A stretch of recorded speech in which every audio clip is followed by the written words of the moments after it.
Und there we go. Ich hoffe, ihr seid alle ready. Let's go. Genau, wir wollten zu James zurückgehen. A few more questions, if you don't mind. Um mal schauen, ob die Antwortmöglichkeit überhaupt da ist.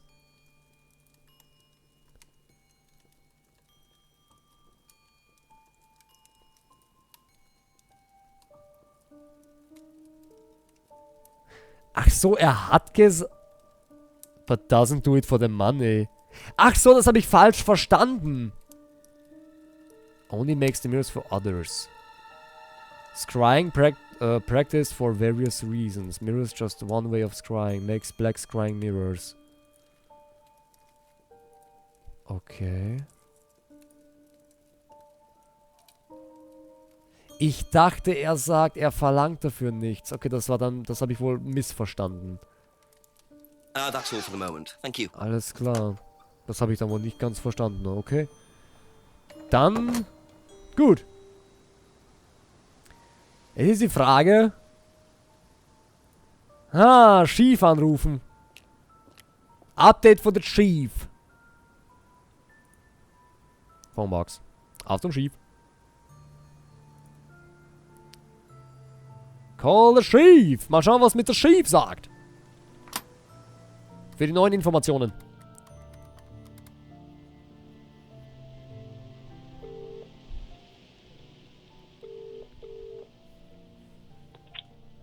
Chief Jenks again. I've been speaking to Rebecca Rand. She saw Kate in the pub last Friday, around 7, I think. So she came in drunk, gave us some money for a breakage or something, then left. What, she just came in and then went straight out again?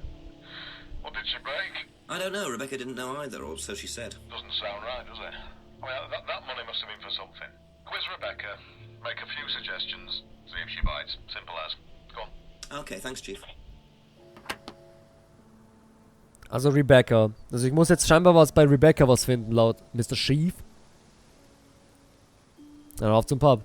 Es gibt wohl bei Rebecca einen Widerspruch, wie es aussieht, aber ich wüsste jetzt nicht auswendig was. Aber okay. Quiz Rebecca.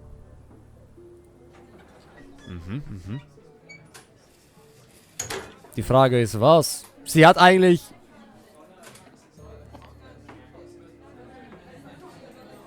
Nothing here. Sie hat eigentlich alles richtig gesagt. Es gab da nichts, wo ich meinen könnte, dass sie da gelogen hätte. Aber schauen wir mal. Kate Wines didn't know Kate very well. That's okay. Didn't see. Kate gave Rebecca 20 for a breakage.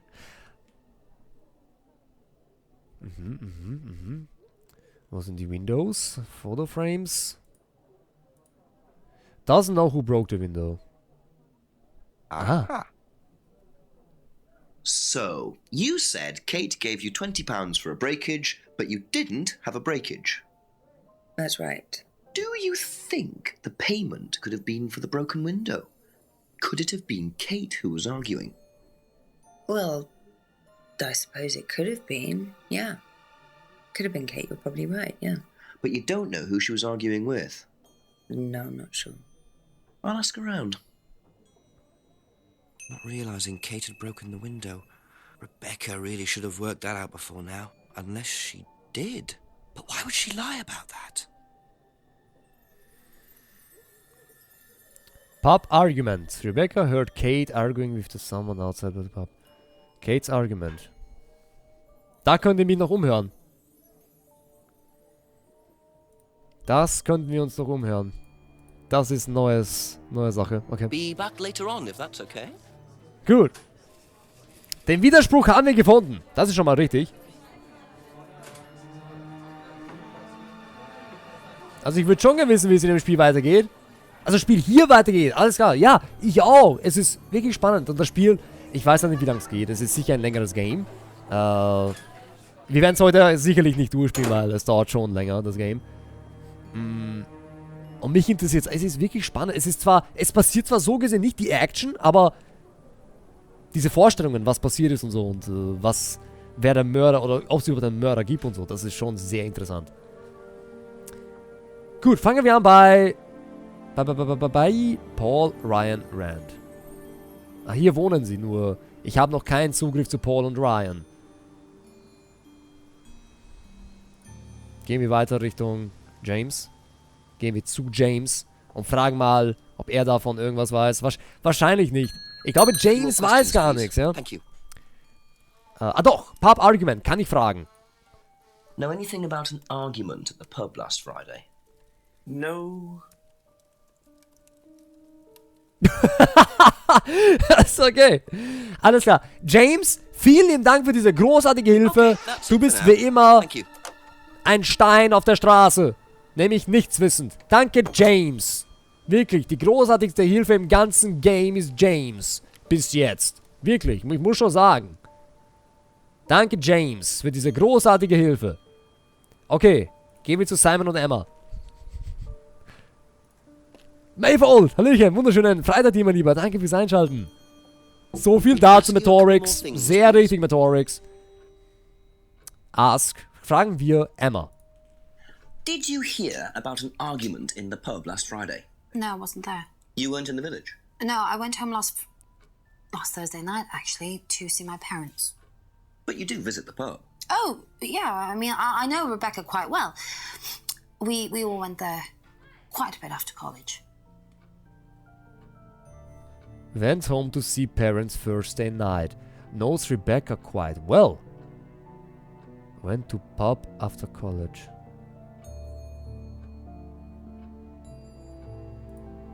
Last saw Kate. Kate appeared. Kate was argument. Kate had a drink. Didn't see Kate very often. Went home to see parents Thursday night. Oh Gott, gab's hier nicht? Things James is creepy. New Kate had bought a mirror. Ich suche gerade einen Widerspruch, deshalb. Während oder anders. Ich suche gerade einen Tag.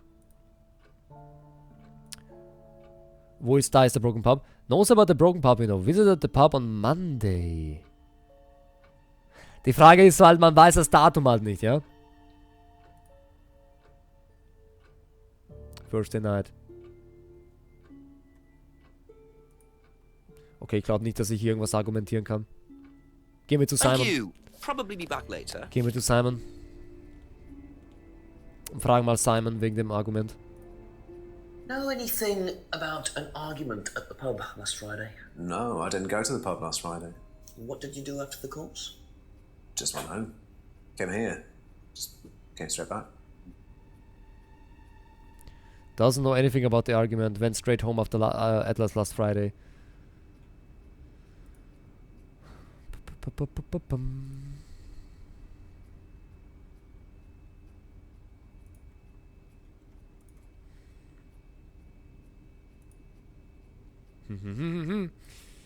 Ich bin jetzt am Überlegen. Er geht ja nicht. Also nee, es ist. Kurz nochmal zu Emma. Ich glaube, bei Emma gibt es einen Widerspruch. So sehe ich das bis jetzt. Simon used the bike. Keeps saying Simon bike belongs to Simon's cousin. Doesn't think Kate had lost the driving license. Das ist sowieso unnötig im Moment. Dienstwege.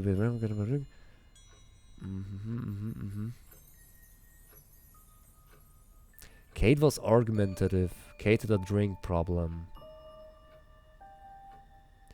Last saw Kate in the college real library on Thursday.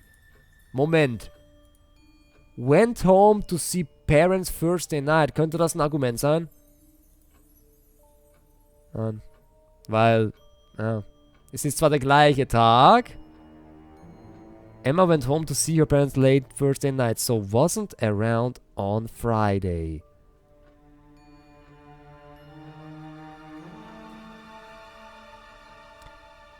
Gibt's über Freitag irgendetwas, irgendeine Information bei Emma zu Friday? Ich suche mal Friday. Gibt's Friday bei ihr irgendwas? Gave it to Kate. New jewelry, freedom of necklace. Doesn't like beer, nope. Oh, schade, es gibt halt keine Option, dass ich hier... Wo sind wir? Simon's Homebrew. Freedom necklace, broken pub window. Nein, kein Freitag. Cardboard. Atlas. Na. Fotos. Auch nicht. Black. Ah! Da. James was selling them last Friday. Woher weiß sie das? Demonstrated how to use.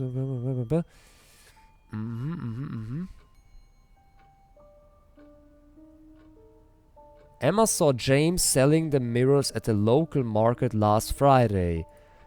Went home to see parents Thursday night. Aha. So, you went home to see your parents on Thursday night, that right? Yes. But you said you saw James at the market on Friday.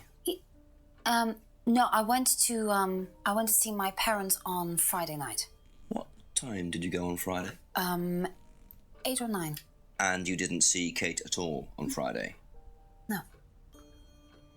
You're not a very good liar, Emma. Okay. I saw Kate. Where? At the pub we were arguing. Go on. What were you arguing about? I'd lent her £50 because she was desperate, and we were just arguing. It didn't really bother me. She just didn't have it. And Kate broke the window? Yes. She did things like that when she was angry. Smash things? Yes. So it was Emma arguing with Kate. But why didn't she want to admit it? In case it gave her a motive? Or something else? Okay, jetzt wissen wir, wer es zerstört hat. Jetzt wissen wir, wer es zerstört hat. Das ist schon mal gut zu wissen. Anuviel, wusste ich doch, dass sie... Oh, lieber Anuviel, du bist ja auch noch da. Freut mich sehr.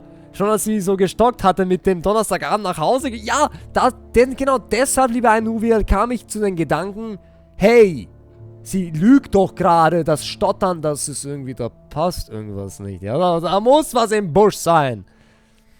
Genau. Böse. Sehr richtig. Aber cool, jetzt haben wir das Argument, jetzt wissen wir, wer das Fenster zerstört hat. Jetzt könnten wir zu Rebecca gehen und es ihr erzählen. So. Lent money to Kate because Kate needed it. Argued with Kate in the pub last Friday night. Okay. Sehr schön. Ich finde den Detective, ja, der ist super Sky. Ich finde ihn auch so genial. So cool. Er ist echt cool. Und das Coole ist, ihn gibt's im Real Life wirklich. Genial. Ein genialer Typ. Ein geiler Typ, um es mal so zu sagen. Er ist super. Er ist mir schon total sympathisch. Gehen wir zu Simon. That's all for the moment, thank you. Mal schauen, ob Simon... Kann ich mit ihm über das reden? Nein. Im Prinzip habe ich nichts Neues dazu bekommen, ne? Keine neue Antwortmöglichkeit oder Fragemöglichkeit, so gesehen. Be back later on, if that's okay. Aber gehen wir zu Rebecca. Mal schauen, ob Rebecca irgendwas weiß. Beziehungsweise ob wir Rebecca das sagen können, ist die Frage.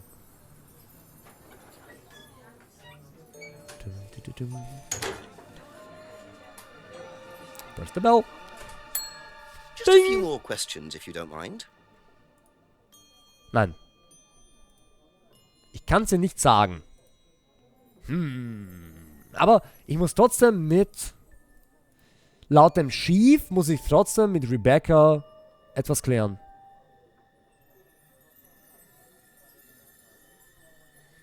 Wieso habe ich jetzt nichts Neues bekommen, obwohl ich jetzt mehr weiß? Wir wissen jetzt, dass Kate und Rebecca da hinten gestritten haben und... nee. Nicht Kate. Doch, Kate und Emma haben gestritten. So, nicht Rebecca. Kate und Emma haben gestritten. Und Emma hat Kate das Geld gegeben. Suggest asking Ryan. Mask used on the Atlas course. Mask allows students to roleplay.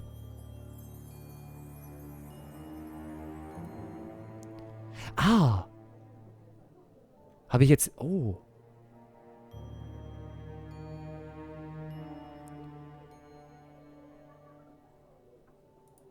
Bringt das was? Kate broke the window. Rebecca said the window outside was broken approx 6:30. Kate broke the window during an argument. Rebecca said it was probably Kate who was... Aber welche Uhrzeit? Kann ich das damit vergleichen? Kate broke the window? Kann ich das... Nein, ich kann es dir nicht sagen.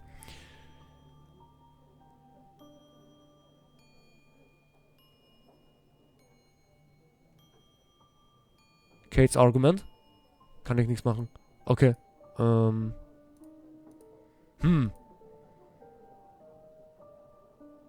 Poster was designed last year. Ryan had the poster designed by an agency. Das ist das.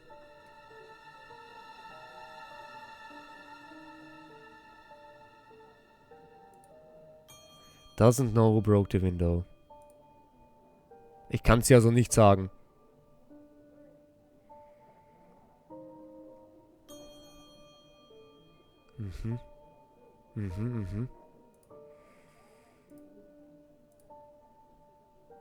Don't know Simon made homebrew. Doesn't buy from kitchen breweries.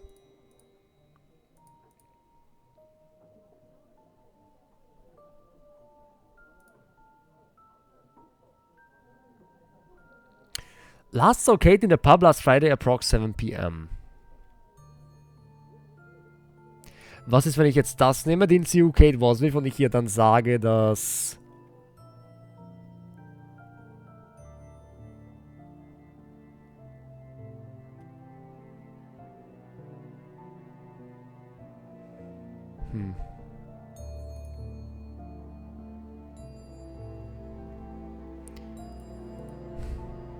Das ist jetzt schwer. Das ist jetzt gerade echt schwer.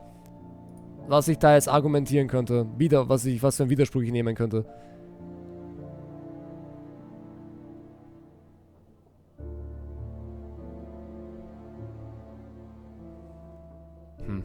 Thank you. Probably be back later. Aber ich glaube schon, dass ich hier bei Rebecca was machen muss. Nur ich komme jetzt gerade nicht drauf, was ich da als Argument nehmen könnte.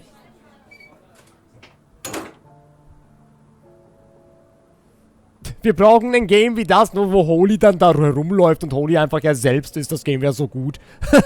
Ach, Mayfold. Ich bin aber kein guter Schauspieler, Mayfold. Absolut nicht. Wisst ihr, wir können uns mal anschauen, was bei Atlas mittlerweile ist. Oder, nee, bei James haben wir definitiv nichts zu tun. Ich gehe nochmal zur Phonebox. Call the Chief. Mal schauen, ob der Chief was weiß. Irgendwas Neues, obwohl er eh schon meinte, dass ich mit Rebecca da reden soll. Oh! Hello, Jenks? Yeah, Chief, I had a confession from Emma Bowman. It turns out she was arguing with Kate last Friday outside the pub. Kate broke the window. That's what the money was for. What were they arguing about? Money. Emma says she'd lent some to Kate, but Kate hadn't paid it back. So Kate had money problems, so she broke a window and then paid Rebecca back for it. Something doesn't add up there, Jenks. It doesn't make sense, does it? No. Call me back when you know some more. Okay. Speak later, Chief. Bye. Es ergibt wirklich keinen Sinn. Da hat er schon recht. Es ergibt wirklich absolut keinen Sinn, warum sie das dann getan hat. Wenn sie Geldprobleme hat. Gut, hier gibt's nichts Neues. Ich schaue noch mal ein bisschen die Straßen durch. Ne, zur Farm, zu James müssen wir absolut nicht mehr gehen, weil James weiß nichts. Meistens nichts. Wir könnten zu Brandons Haus mal gehen, hinten, ob jetzt dort irgendwas Neues gibt. Nein. Gar nichts. Oder zu Atlas schauen. Ich würde einfach die ganze Zeit Tipps nehmen.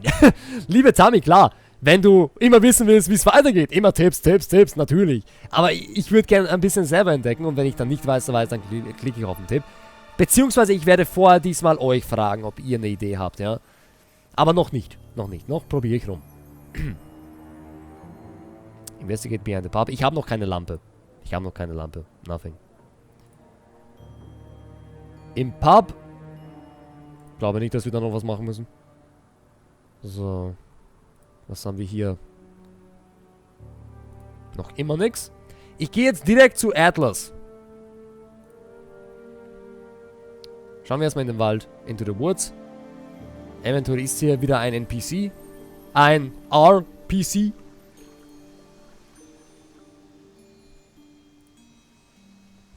Auf in the woods. Die zwei stehen noch immer da. Ich meine, es ist ja noch immer 6 p.m., also von dem her. Hat sich ja so gesehen nichts von der Zeit geändert. Die labern schon seit über einer Stunde dort. Head towards Atlas. Going to the clearing. Nein. Und jetzt nach Atlas. Atlas. So. Ist jetzt endlich... Oh! Jetzt ist jemand da! Der Screen ist anders! Ja, St. Chris ist noch 6 p.m. Hat sich gelegen. Let's go. Hier. Jetzt brennt Licht. War das vorher auch so? Schauen wir mal. Also hier hat sich erstmal nichts geändert. Atrium.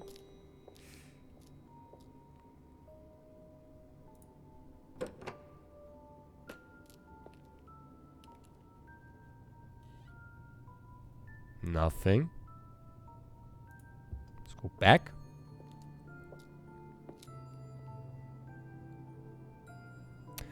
Ich könnte den Spiegel probieren. Bringt das irgendwas? Click to try to use. There's no use for the black mirror here, sorry. Okay.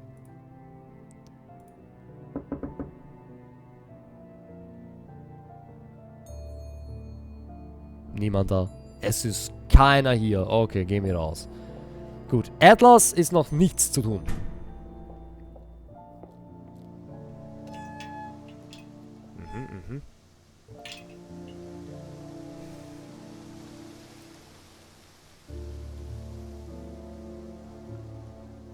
Emma und Simon.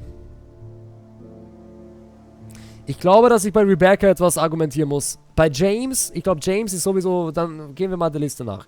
James, nein. Ich glaube nicht, dass ich bei James irgendwas habe. Ich habe bei James nichts, was ich sagen könnte. Er hat mit der ganzen Sache im Moment noch nichts zu tun. Rebecca, glaube ich, dass ich was machen muss. Bei Simon... weiß ich jetzt nicht. Okay, reden wir nochmal mit Emma. Vielleicht kann ich bei Emma noch was argumentieren. Mal schauen, was wir da so für Möglichkeiten noch haben. Sie hat ja hier, das hatten wir aufgedeckt. Went home to see, genau. Lent money to Kate because Kate needed it. Argued with Kate in the pub last Friday night. Knows Rebecca quite well. Went to pub after college. Das passt, da gibt's nix. Was haben wir hier? Last saw Kate on Friday, not Thursday. Kate appeared her usual self. Kate was argumentative at college. Kate had a drink problem. Didn't see Kate very often. Könnte das vielleicht argumentiert werden? Didn't see Kate... Oh, sorry. Nein. Okay. Kate had a drink problem. So, gehen wir mal weiter. Driving license. Doesn't think Kate had lost her driving license. Cool. Das ergibt keinen Sinn. Da gibt's nichts. Bike belongs to Simon's cousin. Simon used bike. Okay, nein. Keeps telling Simon. Nein, da gibt's auch nichts. Screwdriver. Bottles belong to Simon.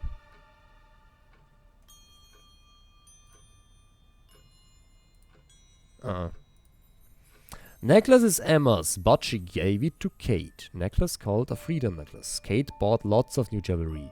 Necklace was an unwanted gift. Das ist auch so eine merkwürdige... Emma said that the broken necklace was an unwanted gift.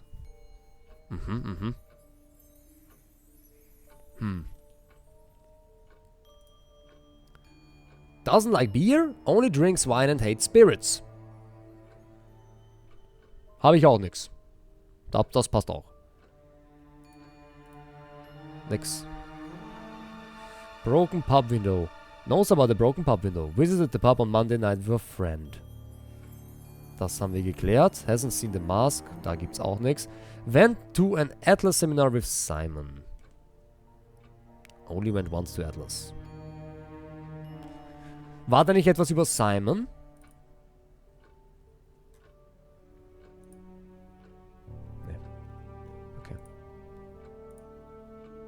Thinks James is creepy. James was selling them last Friday. New Kate bought a mirror. Demonstrated how to use the mirror. Says the mirror doesn't work. Aber irgendwie wirkt es schon, als ob es funktionieren würde. Aber okay, es ist kein Widerspruch. Wir wissen ja nicht.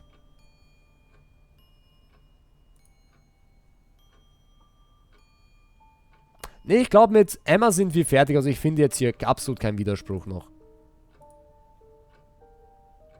Gehen wir zu Simon. That's it for the time being, thank you. Vielleicht haben wir was bei Simon. So, gehen wir bei Simon durch. Last located the Atlas meeting last Friday, didn't socialize with Kate outside Atlas. Okay, wobei bei Simon hatten wir auch schon was. Aber mittlerweile haben wir ja mehr Sachen zum Argumentieren. Kate often seemed drunk at Atlas. Doesn't know anything about the license, okay.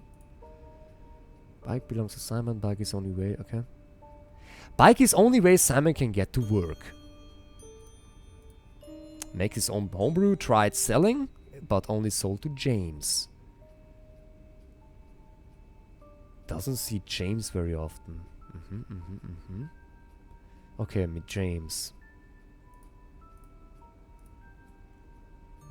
So, Simon's Homebrew, boah, es wird halt immer mehr. Und da tue ich mir jetzt gerade ein bisschen schwer. Thinks Emma had a similar necklace. Kate wore the necklace at college. Broken pub window. Doesn't know anything about the broken pub window. Claims he hardly ever visits the pub. Doesn't recognize. Ryan and Paul run the Atlas course. Wir haben Ryan und Paul noch nie gesehen.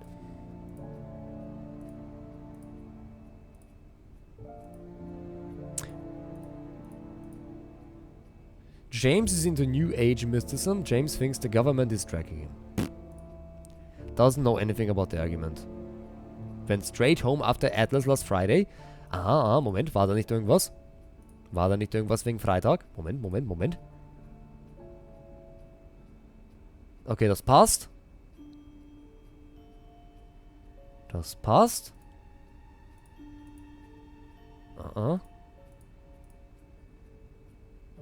Nee, auch nicht. Okay, nee, ich glaube, da ist nichts.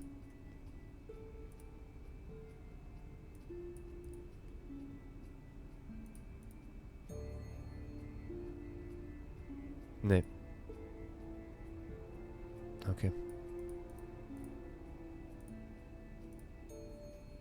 Nee, okay. Thank you. Probably be back Dann later. Rebecca!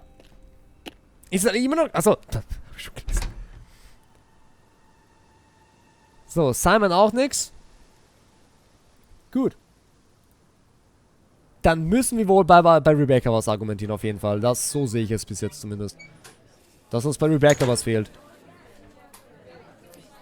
Gehen wir mal zum Restaurant. Schauen wir mal, ob ich hier noch was machen kann. Gibt's hier was Neues? Nö. Hier gibt's gar nichts. Okay. To the bar.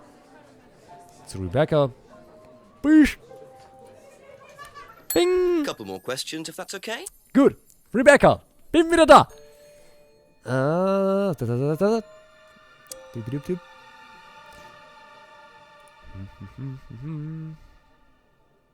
Rebecca didn't see who Kate was last Friday. Ja, das wissen wir ja, die Antwort. Rebecca thought Kate was very drunk when she came into the pub on Friday.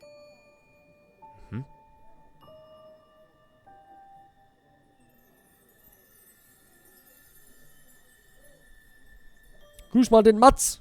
Liebe Grüße an den Mats. Ganz liebe Grüße an Mats. Von mir, von uns. Bitteschön.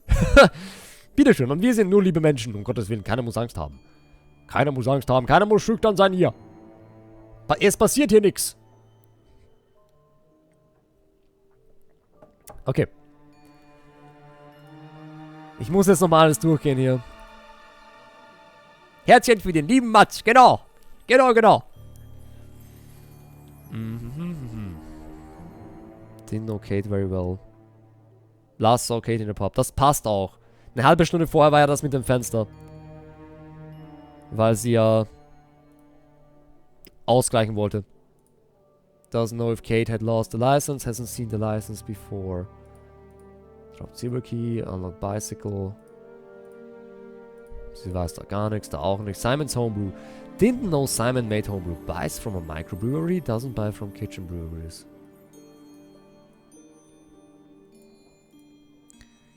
Has seen students wearing the necklace. Think the necklace has some sort of meaning.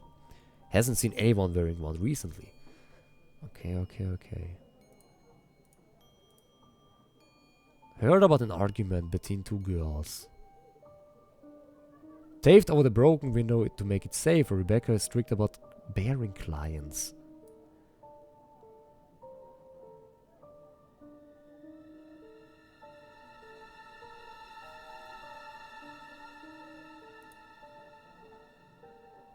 Hm.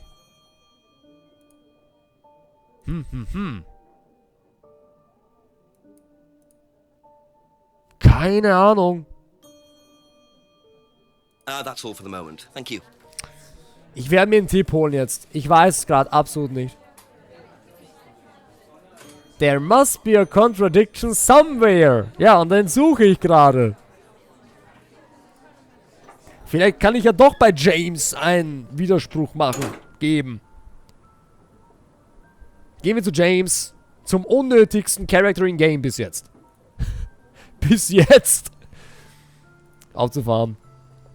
Das gibt's ja nicht. Ja, es muss irgendwo einen Widerspruch geben. Das sage ich auch. Few more questions, please. Bester Tipp ever, ein Uwiel, ne? Gut. So. Wartet mal, war da nicht?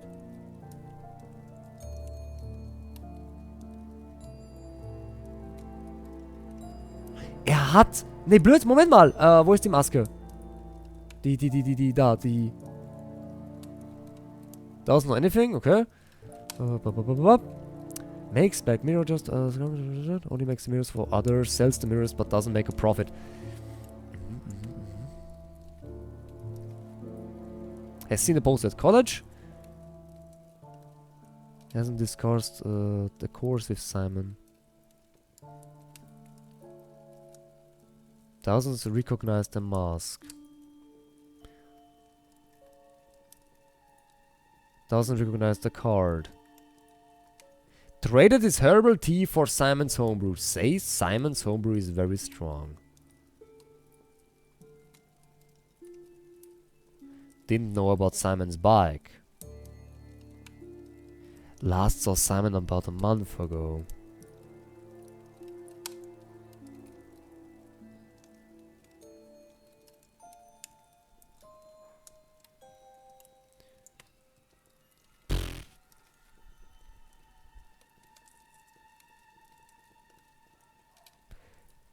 Hat jemand von euch eine Idee? Ihr dürft miträtseln. Hat jemand von euch eine Idee, bei wem ich widersprechen könnte?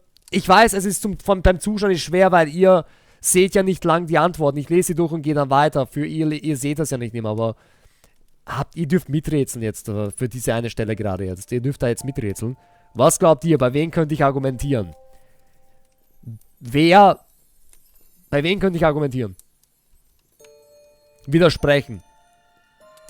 Ich weiß es nicht. Ich glaube, wie gesagt, noch immer, dass ich bei Rebecca was widersprechen kann. Nur ich weiß nicht was. Und James glaube ich auch nicht irgendwie. Weil James ist der Typ, der... Ich weiß nicht. Ja, jetzt frage ich ja Synchris. Jetzt frage ich ja. Ah. Synchris. Nicht immer so unzufrieden sein. Jetzt dürft ihr ja miträtseln. Jetzt dürft ihr miträtseln. Mhm.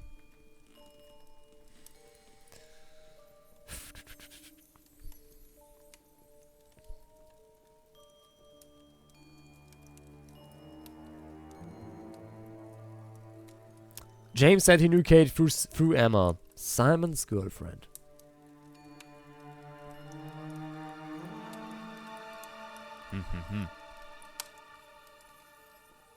Frag bei Emma nochmal mit den Jewelry.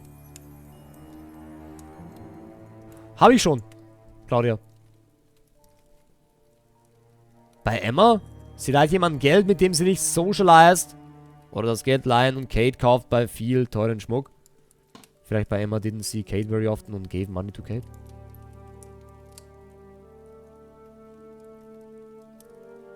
Bei Emma.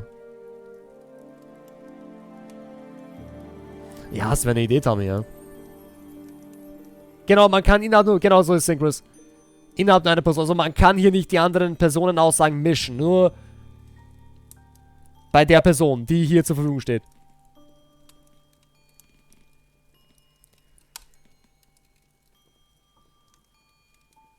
Das kann nicht viel. Gut. Okay, dann gehen wir zu Emma. Be back later on, if that's okay. Gehen wir zu Emma. Das kann gut sein. Let's go. Ich mein...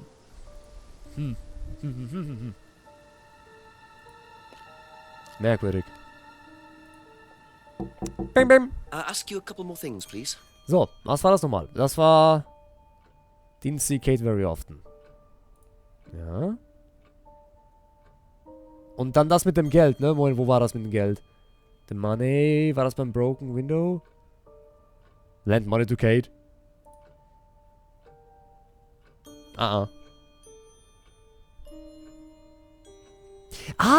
Knows Rebecca quite well. Emma kennt Rebecca also ganz gut. Und didn't see Kate very often. Das widerspricht sich doch eigentlich, oder? Doch nicht.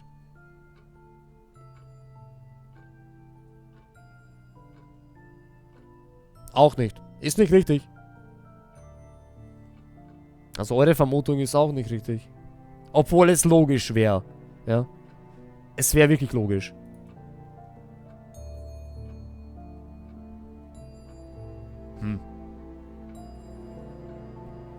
Kannst du das Fenster nochmal ansehen, Claudia? Nein. Das geht nicht mehr. Also alle Sachen, die man sich bereits angesehen hat, das geht nicht nochmal, liebe Claudia. Das kann ich nicht. Liegen weiter oben bei James Farm noch mehr Gegenstände? Nein, Buku, nur der Spiegel lag dort, mein Lieber. Land, Money, Drink Problem? Zwiebelsensor? Caterer Drink, Moment. Drink Problem. Und Land Money. Das war das hier. Nein, auch nicht. Hätte eigentlich auch gepasst. Emma said she lent money to Kate because Kate was desperate for cash. Moment, es gab doch etwas mit dem Schmuck doch. Gab es da irgendwas, oder?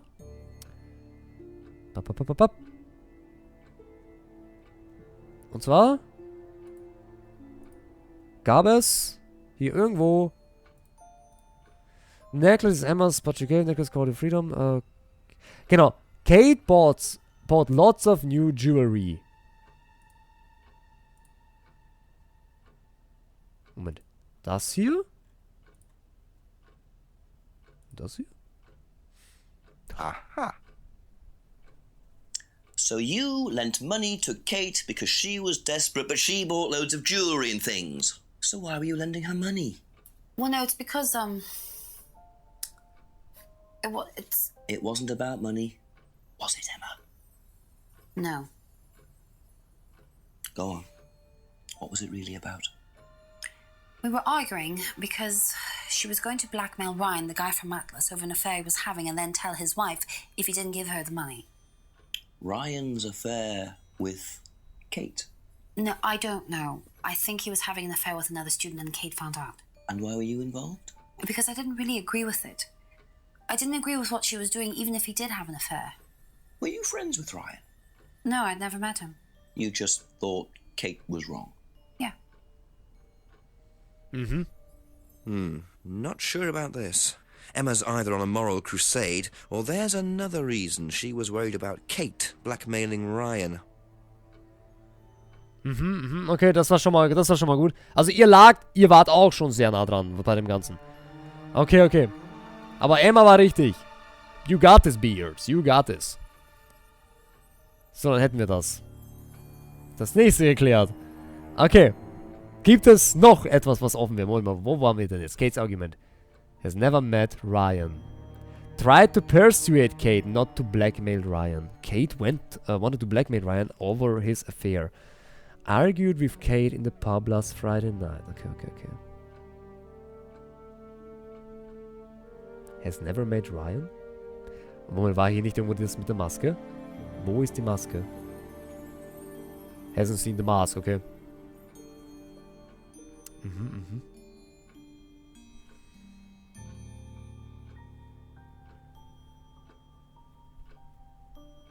Mit rein wieder pausieren? Ja, jetzt wieder pausieren. Auch wenn ich glaube, dass noch was fehlt. Danke, Sigris.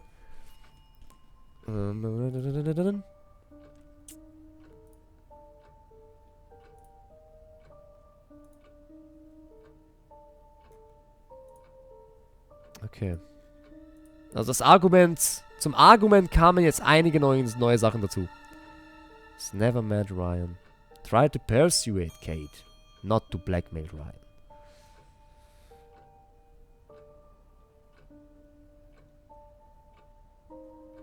Kate wanted to blackmail Ryan over his affair.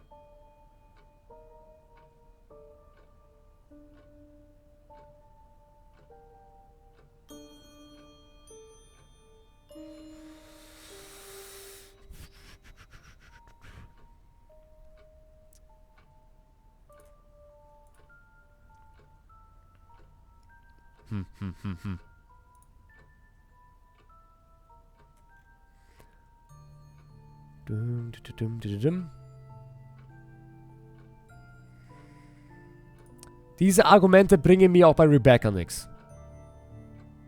Also wenn ich jetzt zu Rebecca gehe, diese Argumente bringen auch nichts bei ihr.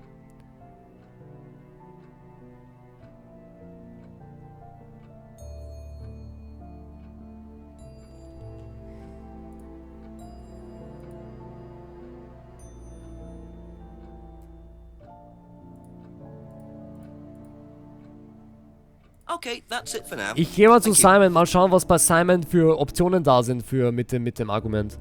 Das ist noch eine... Nee, gar nichts. Also, ich könnte jetzt noch mit dem Chief reden. Ich gehe nochmal zurück, ich gehe mit meinem Chief reden, mal schauen, ob der gute Chief etwas Neues hat. Map, get to the Chief, go to the phone box. Mal gucken, ob er was Neues hat. Oder ob er was Neues für uns erzählt. Let's look.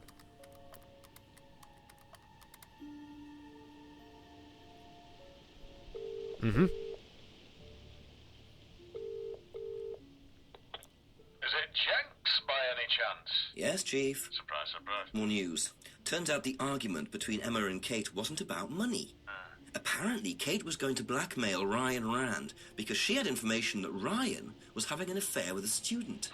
Emma was trying to talk her out of it. How did Emma find out about it? Well, they were friends, so I presume Kate just told her. Policemen don't presume, Jenks. They find out. If Emma was trying to talk her out of it, she must have had a reason. There's something missing, Jenks. Find out what Emma had to do with it. Okay, thanks, Chief. Bye-bye. Wir sind mit Emma noch nicht fertig. Wir sind mit Emma noch nicht fertig, Beards. God damn it.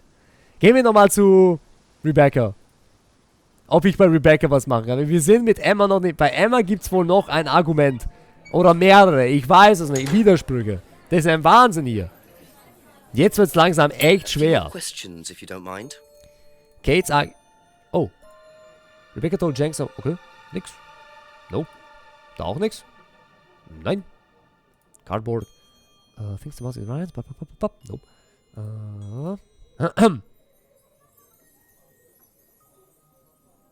Nö. Ich glaube, mit Rebecca ist noch nix. Würde ich mal sagen.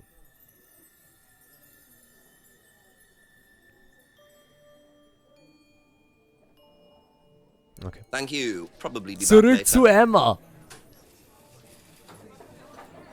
Wir sind mit Emma noch nicht fertig. Gott, jetzt wird's aber richtig schwer. Das ist aber alles sehr gut gedacht. Das gefällt mir, Face. Ja, wirklich, es ist wirklich alles sehr gut durchdacht. Das stimmt. Es ergibt auch Sinn. Es ergibt auch Sinn. Nur, es zu finden, diese Widersprüche, diese zwei, die sich widersprechen, das ist wiederum das Rätsel hinter dem Ganzen, das Schwere, was cool ist. Diese Brainstorming hier. Okay, wir sind wieder bei Emma. Wie finden wir das raus? Wieso? Drink problem. Didn't see Kate very often.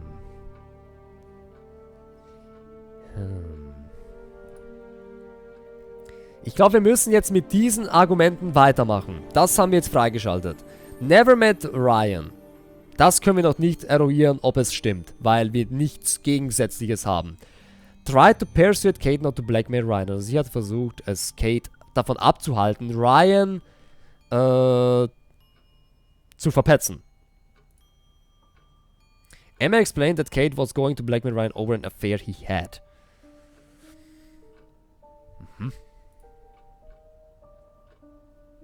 Argumentiert.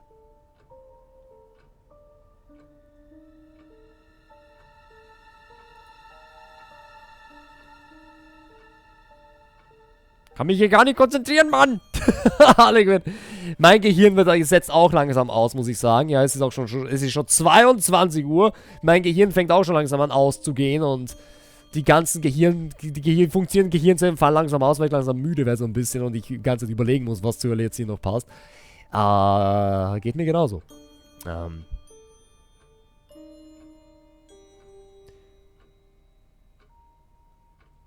Was heißt argumentativ? Was heißt argumentativ? Sie konnte gut argumentieren? Soll es das heißen, dass sie gut argumentieren konnte?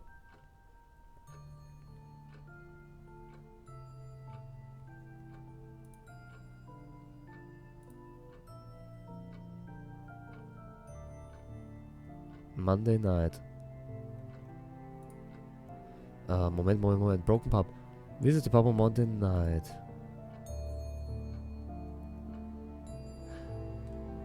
Moment. Was ist damit?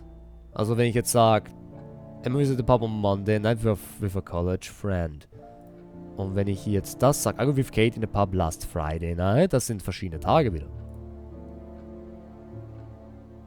Okay, das hätte ich gedacht. Streitlustig. Okay, Streitsucht. Danke, Zwiebelchen. Danke, Tammy. Streitsüchtig. Okay. Dankeschön.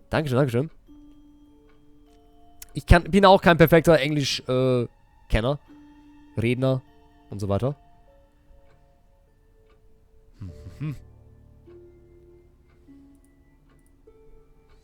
Gehen wir nochmal durch. Ich muss es immer wieder neu durchgehen, weil...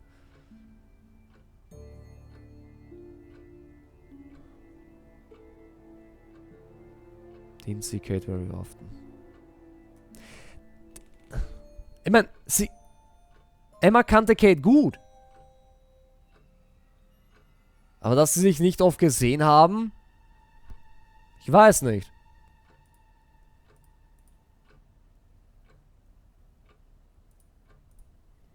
Bottles belong to Simon, das ist uninteressant. Necklace is Emma's, but she gave it to Kate. Necklace called a freedom necklace. Kate bought lots of new jewelry. Vor allem, warum war die Kette ein nicht gewolltes Geschenk? Das ist die Frage.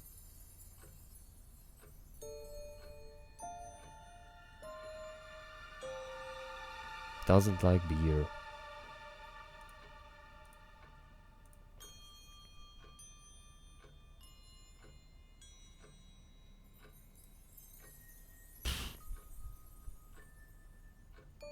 Had been to a similar course before, only went once to Atlas, went to an Atlas seminar with Simon.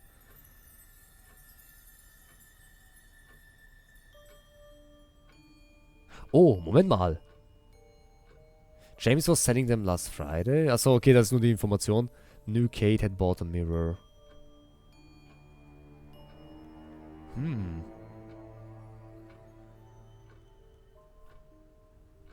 Ihr könnt wieder miträtseln. Ihr könnt übrigens wieder miträtseln. Weil ich denke mal, wenn ich jetzt einen Tipp verlange, dann wird es eh heißen, mit Emma wahrscheinlich irgendwie neue Argumentation suchen.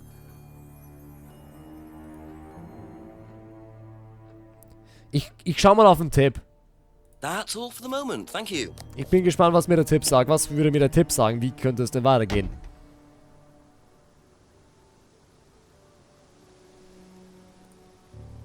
There must be a contradiction somewhere. Yes! Couple more questions. Das dachte ich mir schon. Dass das der Tipp ist. Ein wahnsinnig guter Tipp. Es kann aber auch sein, dass wir gar nicht hier bei Emma was machen müssen. Wobei ich glaube schon, weil... Ein anderer Charakter fällt mir gerade gar nicht ein, wo wir noch hingehen könnten. Oh, es kann sein, dass wir vielleicht jetzt zu Ryan gehen können oder so. Gehen wir mal zu Ryan. Schauen wir mal zu Ryan. Emma hat Ryan nie getroffen, aber sie war... Das ist gut. Das ist gut, Buku. Das ist gut. Has never met Ryan. Und...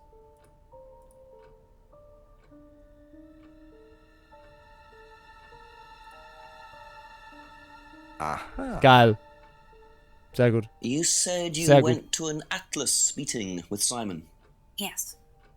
That's interesting, because I happen to know that Ryan is the main lecturer at Atlas. Sehr gut. But you say you never met him. Sehr gut.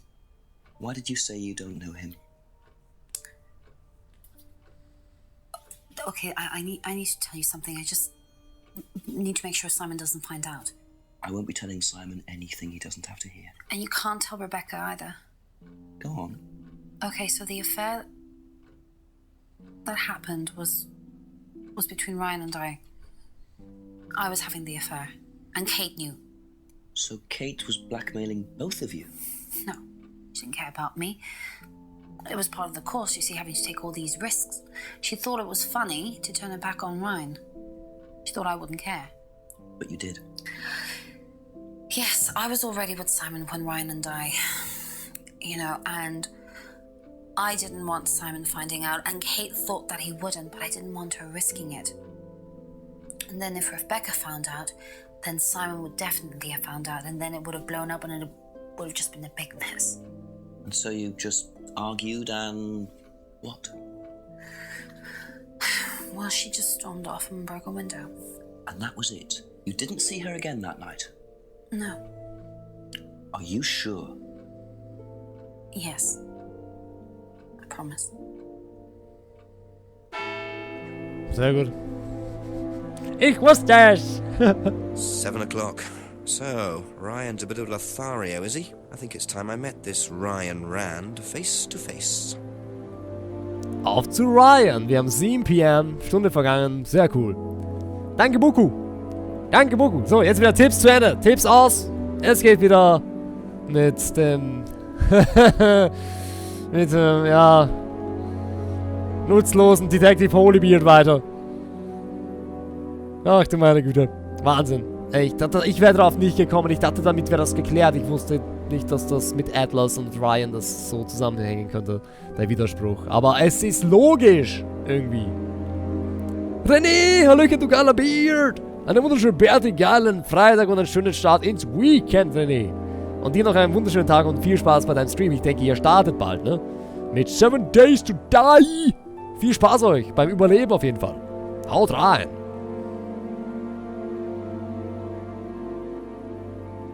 Gut. Okay. Auf zu Atlas. Und dann gehen wir zu ihrem Haus. Mal schauen. Gehen wir mal zu ihrem Haus. Go down beyond Brandon's House? Stimmt, Brandon's House. Gibt's da Brandon's House irgendwas? Nein. Brandon House is nothing. Nothing.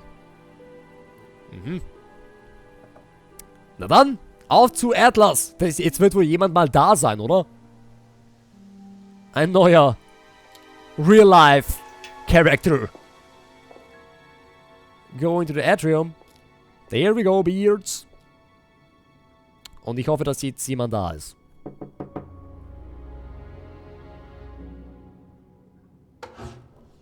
Ryan! Yes? Detective Inspector Jenks. I'm conducting an investigation in the area. Wouldn't mind asking you a few questions, all right? Come in, Inspector. Thank you. Aha, aha, aha. Der hat Dreck am Stecken.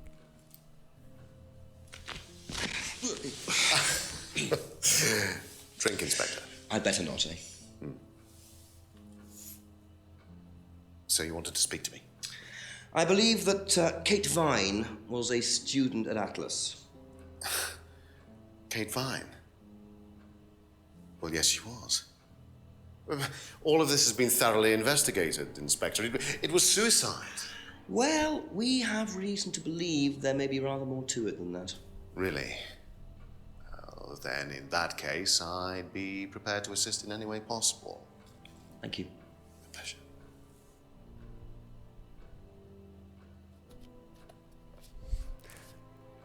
Der Typ ist merkwürdig. Der Typ ist echt merkwürdig, sage ich euch. Das ist sehr verdächtig. Ryan ist sehr verdächtig. Ich meine, ist klar. Ich meine, er hat viel zu verbergen. Ich meine, allein schon das mit Emma, ne? Das mit Kate scheinbar, weil Kate wusste, dass Emma und Ryan eine Beziehung haben. Ryan ist mit Rebecca zusammen. Emma ist mit Simon zusammen. Das hätte eine richtige Explosion gegeben. Adusch! Wenn das rausgekommen wäre, ja, so musste jemand Kate beseitigen, damit das niemand erfährt. Okay. Wir sind jetzt bei Ryan Beards.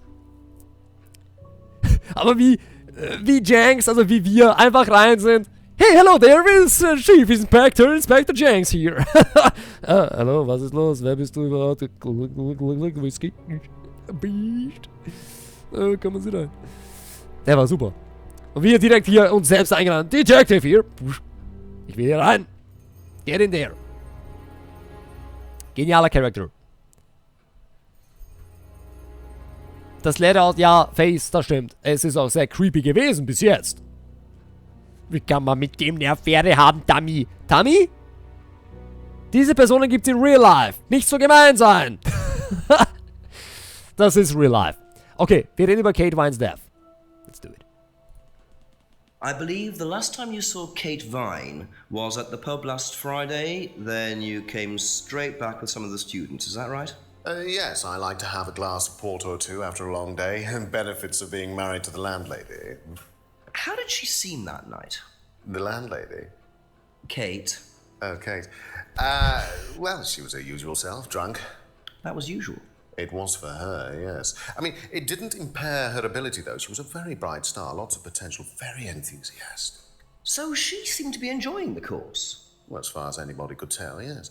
When did you first meet her? When she joined, about 3 months ago. And you hadn't met her before then? No. So you didn't suspect there was anything wrong? Well, do you mean, did I expect her to drown herself? Of course I didn't inspect her. It was quite a shock. Nobody expected that. Last saw Kate at an Atlas Meeting last Friday. Okay, das war der Tag, also ein Tag bevor sie starb. Kate war, oder ermordet wurde. Kate was wrong at the meeting last Friday. So wie immer, wie er meinte. First met Kate 3 months ago at Atlas. Okay, 3 Monate. Said Kate enjoyed the course and appeared happy. Hadn't ich meine, klar, wenn sie besoffen ist. Hadn't suspected she had any emotional problems. Okay. Mal schauen, ob er irgendwas von ihrem Führerschein weiß. Have you seen this before? Not that I recall. You don't know whether Kate had lost this or not? No, I've never seen it before, sorry. Okay. Sehr verdächtig. Unlocked bicycle. Jenks hasn't asked Ryan about this yet. Okay. Über Simons Fahrrad. Does Simon Thompson ride a bike, do you know? I think so, yes. I think he drives as well, but I might be mistaken. Also, das ist jetzt eigentlich eher uninteressant. Box of Old Bottles, das wird ihn wohl scheinbar nicht interessieren. Broken Pendant, auch nicht. Simon's Homebrew. Das könnte interessieren. Ryan ist ein könnte interessieren, was Simon da zusammenmischt. Have you tried Simon's Homebrew? Does he make homebrew? No, I haven't had the pleasure, sorry. Auch doch nicht. Alles klar. Alles klar. Jetzt weiß er's. Freedom Necklace. Know what this is? Yes, it's a freedom necklace. Steht auch oben. It's a symbol that we use on the course. It's supposed to represent freedom from the chains of your ancestry. Have you ever bought one of these? I haven't, but I've seen the students wearing them. Okay. Broken pub window. What do you know about the broken window at the back of the pub? Rebecca told me about it. I don't know how it got smashed, though. I told her to tape over it. We can't have anybody cutting themselves. You have to be very health and safety conscious these days. Ich mag ihn nicht. Ich mag Ryan nicht. Nein. Maske. Genau, und Ryan sollen wir über die Maske fragen. Mal schauen, ob Ryan was über die Maske weiß. Can you tell me about this? Haven't seen that for a while. We had a friend who used to make them for us for the course. He passed away last year. What does the symbol mean? It's borrowed from paganism. It's the symbol of the triple goddess. The mother, maiden, and crone, represented by the waxing and waning of the moon. It's an ancient symbol. It predates Christianity. Some people say that it dates back to Paleolithic times. And is that relevant to the course? Well, no. I mean, it's a symbol we dabbled with, but it's not particularly relevant. We don't use it on the course, no. Okay. So, zusammenfassend, mask made by a friend who died last year, okay. Symbol on mask represents the triple goddess. Symbol not used on the course. Gut, das hat sich dann geklärt. Ich glaube, er wird wahrscheinlich der Einzige sein, der über diese Maske was weiß. Fragen wir über Atlas. Metorix, die auch nicht. Metorix. Er ist total verdächtig, ne? Ist ein Wahnsinn. Tell me about this. It's the first one we ever had made. We had it designed by an agency after we'd spent weeks trying to find a name for this place. It took you weeks.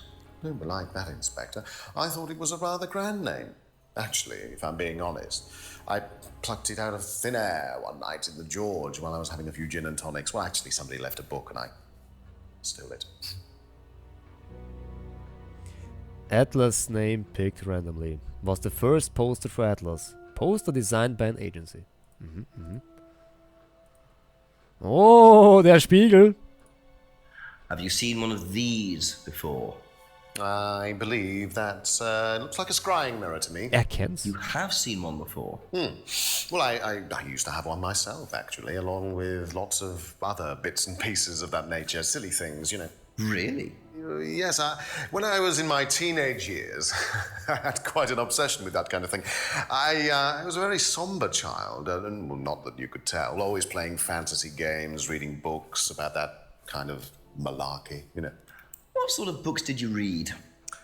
Well, books on black magic, not the chocolates. Witchcraft, satanic rituals, that kind of thing. I grew out of it, of course. But you're not into that sort of thing now. Of course I'm not. I don't need to believe in the supernatural, Inspector. The natural world is far more interesting. Don't you think so? So wie ich auch, ich muss das sagen, so sehr ich ihn auch irgendwie nicht mag, weil er mir unsympathisch ist, weil er mir verdächtig vorkommt. Wiederum muss ich sagen, er ist irgendwie cool, oder? Ich meine, irgendwie mag ich ihn, aber irgendwie auch nicht, wenn ihr versteht, was ich meine. Versteht ihr nicht? Sehr gut, ich auch nicht. Oh mein Gott, ich bin so doof. Wir haben auch schon sehr spät. Black's Crime Mirror, good. Kate's Argument. Viel Spaß und geile Beards, wir müssen los. Hol dir noch einen geilen Stream. Respect the Beards. René und Raiden, ich wünsche euch auch viel Spaß. Liebe Grüße an Raiden, mein lieber René. Hau mal kurz von mir, ja, und umarm ihn, knuddel ihn von mir, den guten Raiden, aber brich ihm nicht die Knochen, wenn du ihn umarmst. Ganz liebe Grüße an den lieben Raiden. Und hab ihn lieb. Sehr wichtig. Sehr, sehr wichtig. Und sei für ihn da. Ciao, René. Viel Spaß euch. Danke, dass du hier warst. Ja, überspitzt aber... Ja, Niffi, genau. Finde ich auch. Das ist das, was du schreibst. Ein bisschen, eventuell ab und zu so ein bisschen mal übertrieben, aber es passt. Es passt. Also, man kann sich reinversetzen. Ich find's cool. Ich find's cool. Ja, nee, ist klar. Okay. Das haben wir, Black's Crime Mirror haben wir gut. Das letzte, Kate's Argument. Do you know anything about an argument in the pub last Friday? What time? I believe it wasn't long after the pub opened. No. I usually leave for the manor house about 6. I start preparations around 6:30. I like to get a head start. Okay, wir sind somit fertig. Gut. Wir haben ihn alles befragt. Jetzt ist die Frage. Gibt es Widersprüche? Last saw Kate at an Atlas meeting last Friday. Usually leaves for Atlas at 6 p.m. Starts preparations for Atlas at 6:30 p.m.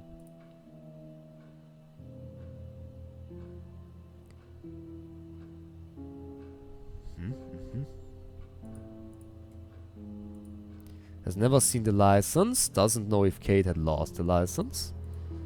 Simon does ride a bike. Thinks Simon also drives, but isn't sure. Auch nicht. Hasn't tried Simon's homebrew. Bird and cage is a symbol used on the course. Has never bought a freedom necklace. Has seen students wearing the necklace. Gut, da kann ich jetzt auch nichts widersprechen. Knows about the window, but not how it got broken. Told Rebecca to tape over it to prevent injury. Okay. Mask made by a friend who died last year. Symbol on mask represents the triple goddess. Symbol not used on the course.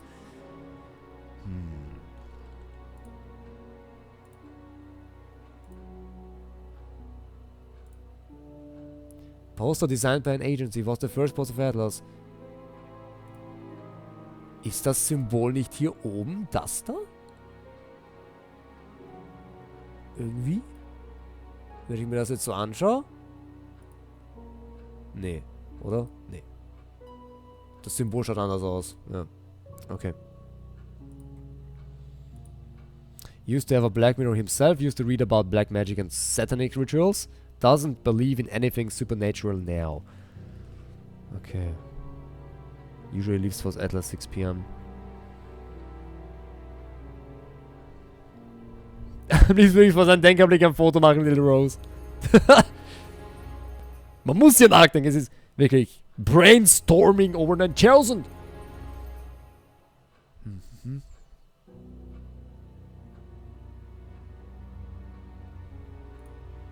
Ich gehe mal. Thank you. Probably be back later. Es gibt sicher welche Widersprüche, aber ich schau mal weiter, ob hier noch jemand ist. Schauen wir mal zum rechten Tür, zur Reading. Schau mal, ob hier jemand ist. Okay, hier ist niemand. Alles klar. Auch keine Items. Nothing here. Gut. Gehen wir mal raus. Obwohl schon, ich glaube schon, dass es irgendeinen Widerspruch hier gibt. Aber gehen wir mal.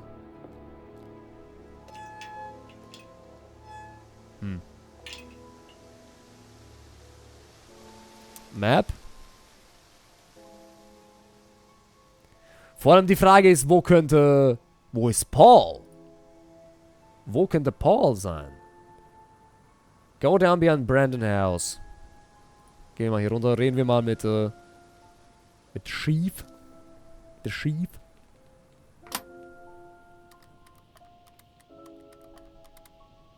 Ob er abhebt? Ist die Frage.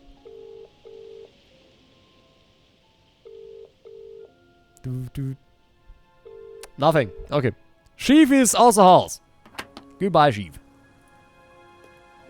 Gehen wir zu James. Ask you a couple more things, please. Gibt's was Neues? Kates Arguments? Nein, nein.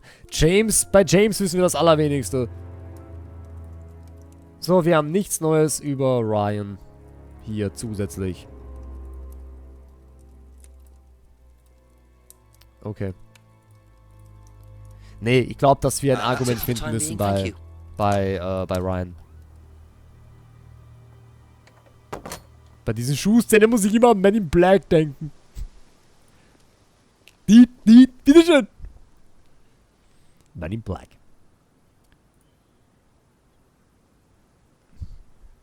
Ich schaue sich jetzt aber wieder überall nach. Vielleicht gibt es irgendwo einen Hinweis oder so. Man kann ja nie wissen. Wenn ich jetzt hinterm Parpet schaue. Da ist das Fenster. Ich gehe nochmal hier rein. Aber ich glaube, ich sehe hier eh immer noch nichts wahrscheinlich.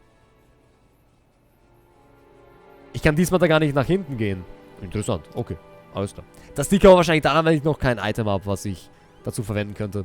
Um dort hinten was zu sehen. Gehen wir zu Rebecca. Mal schauen, ob hier neue Antwortmöglichkeiten sind. Womit wir widersprechen könnten. So. Nichts Interessantes. Noch nicht. Let's talk with Rebecca. Bim. Just a few more questions, if you don't mind. Kate's Argument habe ich nix. Auch nix. Wobei, has never seen the Black Mirror before. Von Ryan bei Ryan auch nicht. Das ist auch ein bisschen seltsam. Aber okay. Okay, das passt.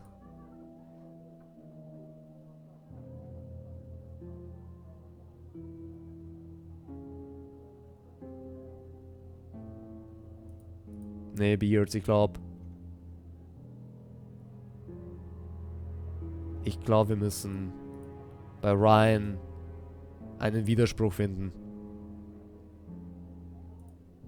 Es hat sich hier nichts verändert. So sehe ich das zumindest, dass wir bei Ryan einen Widerspruch finden müssen. Ja, hier gibt's. Thank you. Probably be back later.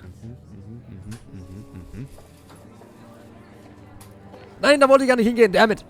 Return to the bar. Please. Please. Leave the pub.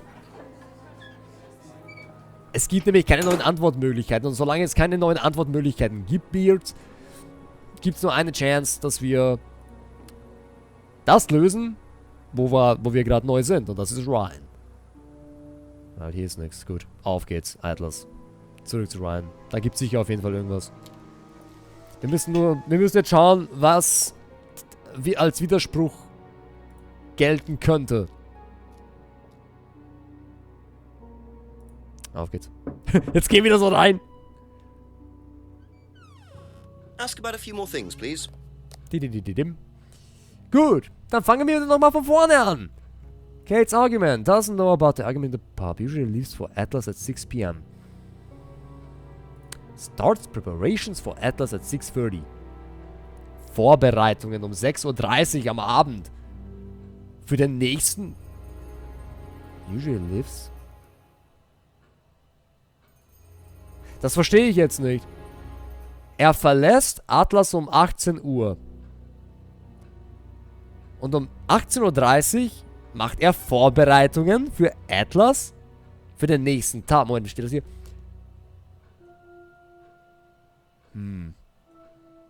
Das heißt, um 6:30 Uhr am Abend macht er die Vorbereitungen. Verstehe ich das richtig? Für den nächsten Tag? Aber okay. Doesn't know about the argument in the pub.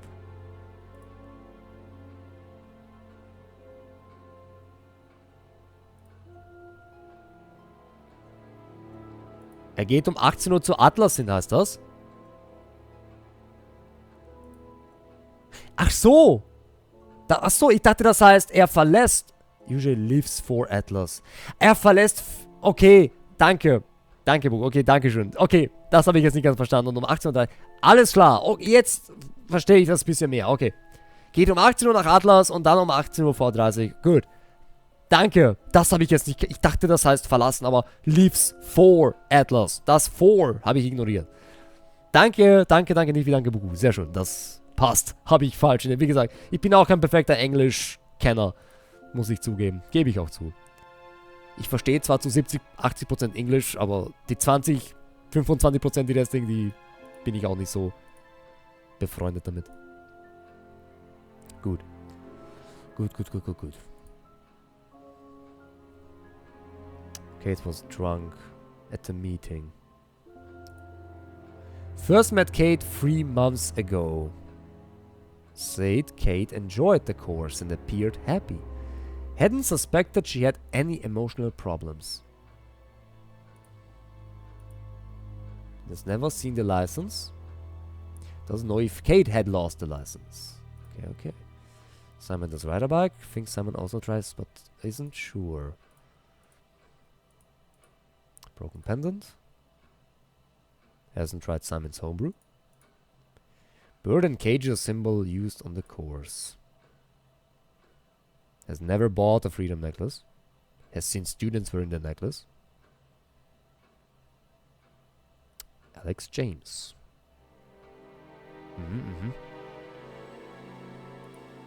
Knows about the window, but not how it got broken.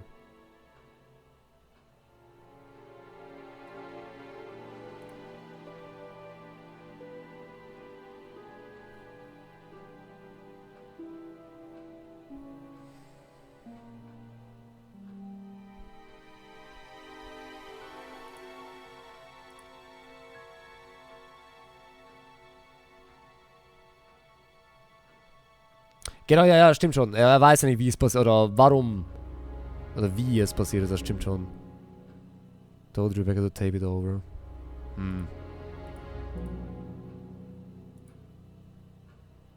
Ich weiß, ich bin gerade sehr leise. Bin gut durch, kann am Überlegen. Mask made by a friend who died last year. Symbol on mask, okay. Was steht hier noch? Triple Goddess. Symbol not used on the course.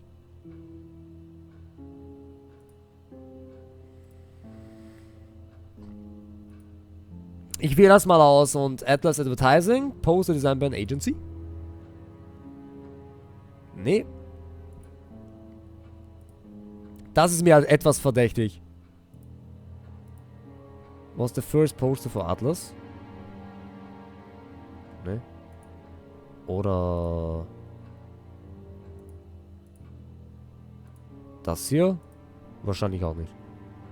Okay. Okay, okay. Designed by an agency was the first poster for Atlas. Ah.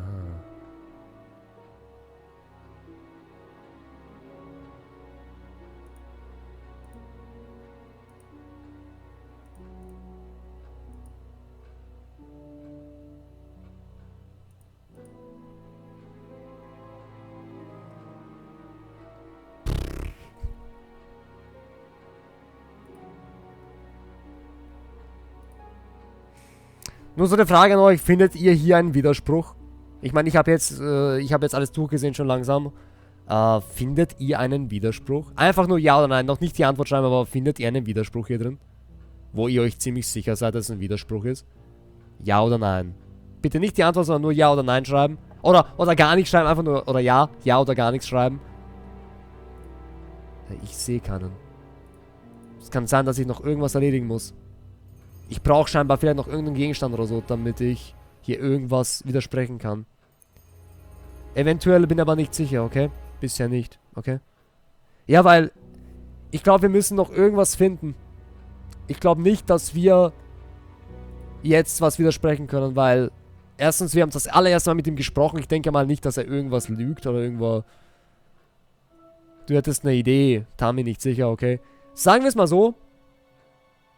Du glaubst, du hast einen gesehen, Buku? Okay. Ich gehe jetzt noch einmal durch. Einmal gehe ich es noch durch. Und dann schauen wir uns genau um alles. Wir reden nochmal mit jedem. Schauen wir mal, ob wir neue Möglichkeiten haben zum Reden, beziehungsweise neue Widersprüche haben. Und schauen nochmal alles durch. Eventuell gibt's nur etwas Neues. Ach, wir gehen gleich. Wir gehen jetzt raus. Let's go. So, Karte. Fangen wir hier an. Go back to Atlas. So. Enter Atlas Grounds. Nix. Go back. Und jetzt starten wir. Los geht's. Wir gehen ganz runter. Wir schauen alles durch. Zu der Clearing. Oh! Mind not defacing public property, please? What's it to you? Well, I'm a policeman. And that's supposed to make what difference exactly? It means that you do exactly what I tell you to do. Or what? Or you arrest me? No, I'll give you a fine this time. So, if I do something that you don't like, I have to give you some money? What happens if you do something that I don't like? You're going to give me some money? Look, I do not have time to discuss it at the moment. Could you just go?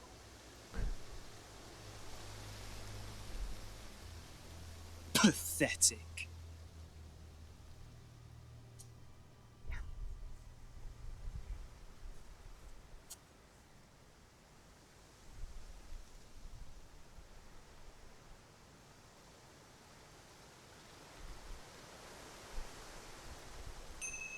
What a prize brat. But why would he carve that into a tree? Either he's a die-hard rock fan, or there's more to that symbol than meets the eye. Was ist das für ein Typ gewesen? Vor allem, wer war das? Hand symbol carving. Free finger symbol. A strange hand symbol carved into a tree by someone in the woods. Wer war der Typ? Okay. Gehen wir zurück zu Ryan. Wir haben was, womit wir jetzt mit hier innen labern könnten. Let's do this! Vor allem, der Typ. Wer war das? Meine Güte. Zurück zu Ryan. Seht ihr? Gut. Gut, dass wir ein bisschen uns umgeschaut haben. Auf zum Säufer. Zu Ryan natürlich. Let's go. Couple more questions, if that's okay? Hand symbol. If I did this, would that mean anything to you? It's a devil sign, isn't it? Is that what you're getting at, Inspector? This is not something you use on the Of course course. it's not something we use on the course, Inspector. I don't even know what that could possibly mean exactly. Okay, wer weiß es also nicht. Thinks the fingers is a devil sign. Doesn't know how the finger symbol could be used. Aber hat er nicht gesagt, dass er sich mit sowas beschäftigt? Used to read about black magic and satanic rituals? Das könnte doch was sein, oder?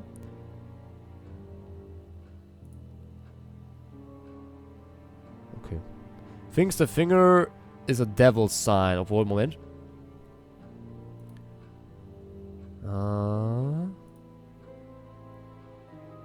Okay, mit dem Spiegel.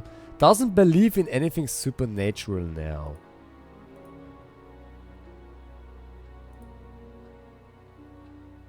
Auch nicht. Hat also nichts mit dem Spiegel zu tun. Okay. Das sagt uns auch nichts aus. Mr. First, okay, gut. Gehen wir mal zu den anderen, mal schauen, was die anderen zu dem Symbol sagen. Spazieren wir durch den Wald. Spazieren wir durch den Wald. Niffy, yay, labern. Jawohl. Continue to the lake junction. To the jetty. Die sind noch immer da. Seit über 2 Stunden sind die beiden noch immer da und labern. Das ist ein Wahnsinn. Ah, Wahnsinn, Beards. Ja, Claudia, sehr richtig. Liebe Claudia, sehr richtig. Sowas gibt's auf dieser ganzen Welt verbreitet, ja. Ja, ja. Ups, falscher Weg. Dammit. Back. Woods Entrance? Jawohl. Woods Lane? Path End? Oh.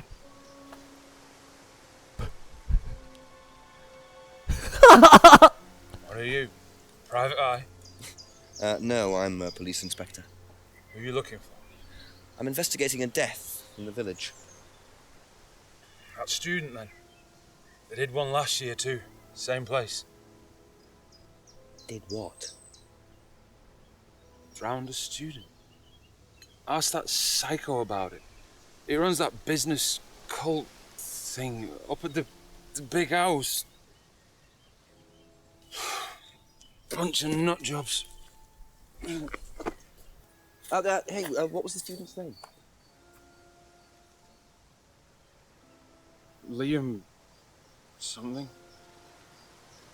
Or sod?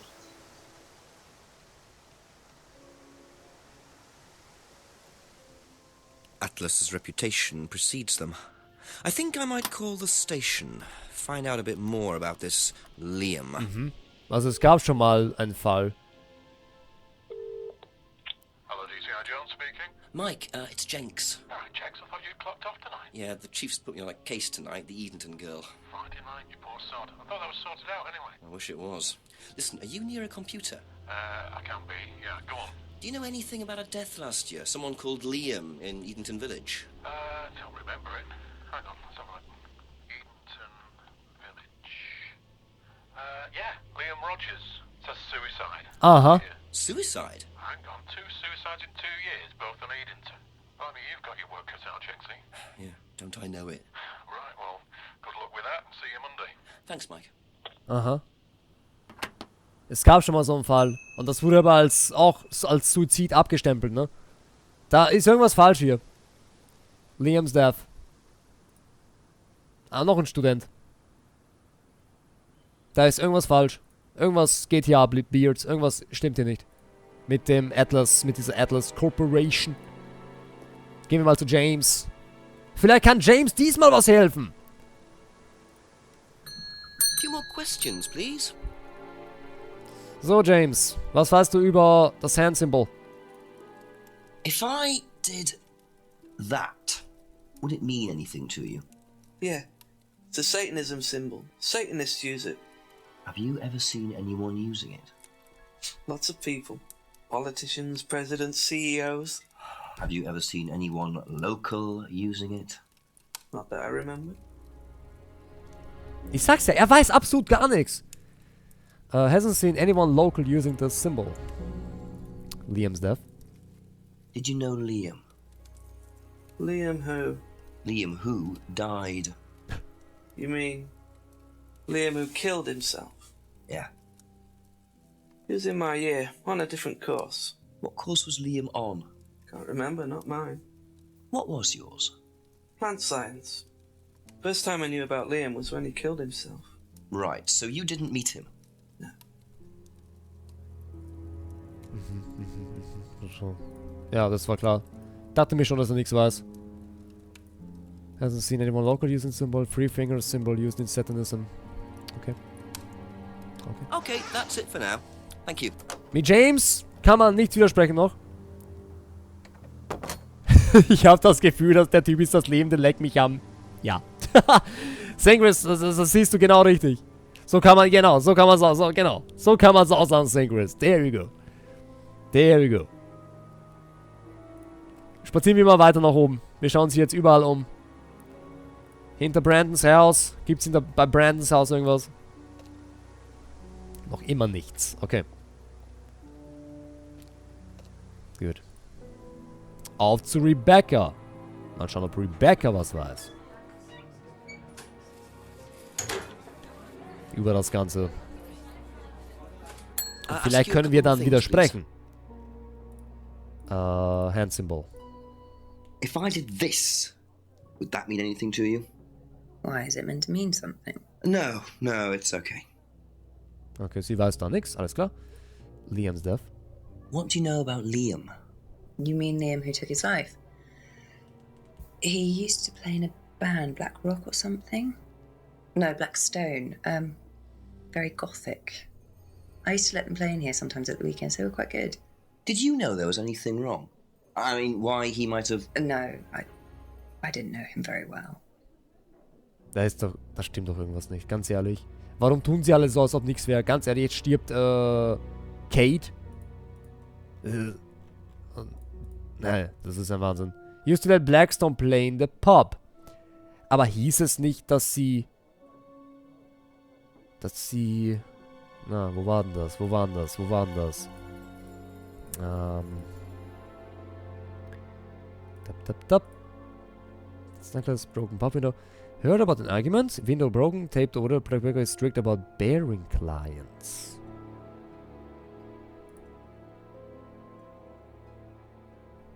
Okay. Hat nichts damit zu tun. No Liam. Gut, ich kann jetzt hier auch eigentlich nichts widersprechen, so gesehen. Okay. Thank you. Probably be back later. Jetzt schau ich mal zum Pult, zum Restaurant, ob hier irgendwas Auffälliges ist. Nein, nichts geändert. Okay, Beards, let's go back. Wir gehen weiter. Wir ziehen weiter. Mit der Detective.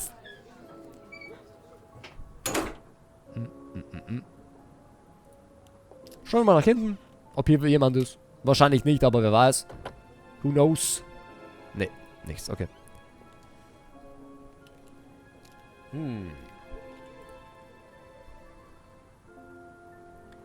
Continue. Nichts, okay. Hier wird sicher auch irgendwann... Was ist das? Edenton Village Hall. Okay, hier müssen wir sicher auch mal hin, weil bis jetzt war dort nichts. Woods Lane. Auf zu Simon und Emma. Die beiden wissen sicher irgendwas. Über das... Über Liam. Hand Symbol Carving. If I did this, would it mean anything to you? No. Why? It's okay. Thanks. Okay, Liam's death. What do you know about a student called Liam? Committed suicide last year. Only that I didn't know him really well. Okay, gut. Sie weiß nix. Hey, wo ist Simon? Wieso kann ich jetzt nicht zu Simon gehen, Beards? Thank you. Ist Simon jetzt weg? Kann es sein, dass Simon jetzt nicht mehr da ist? Ich meine, okay, wir haben 7 PM. Knock for Simon. Oh doch, okay. There you go. Come on. Cute.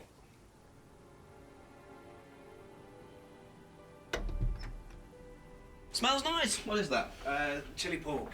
I have no idea you were a cook. Oh, no, I used to be more into it. No, I don't do it so much. Used to grow my own herbs and everything. Oh, here?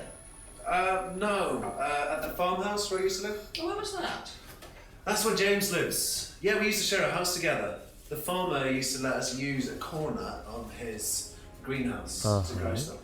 I didn't know you knew James that well. Well, didn't really get on. Where are the greenhouses? Well, it's just through the farmyard at the back. Interesting. Okay. James hat ja gesagt, mit Simon hat er nie was gemacht, also nie wirklich Bekanntschaft gemacht und so, ja. Jetzt wissen wir, dass es nicht stimmt. Also Simon und James haben sich schon oft unterhalten. Okay. Okay. Das heißt, wir könnten wieder dann zu James gehen. If I did this, would that mean anything to you? Who did you see doing that? Someone in the woods, carving it into a tree. That was Kyle. It's a guy from the course. He's an idiot. And where does he live? I can't remember. Somewhere outside the village? The three fingers thing is something the students started doing. It's something from the course. The three freedoms. The what? The three freedoms? It's from the course. It's a phrase. Free to be free. Free yourself from the things that are holding you back, right? Things that stop you being successful. What are they? There's fear of failure, guilt, and doubting, self-doubt. You believe that? Yeah. Guilt ruins lives. It stops you looking forward. It serves no practical purpose. It's basically destructive. Right. Free to be free. Not the most original slogan, but I wonder how far this freedom goes. Okay, wir haben wieder was Neues bekommen. Atlas Freedom Phrase. Yep. Finger's symbol refers to the three freedoms. Fink's student in Woods was Atlas student Kyle. Believes guilt doesn't serve any useful purpose. Aber er hat doch... War nicht... Nee, das war Emma. Stimmt, Emma war das ja, die nicht zur Atlas-Dings gegangen ist. Mal schauen, was Simon über Liams Death weiß. Liams Tod. What do you know about Liam? Liam? Local lad. Took his wife. Oh, that Liam.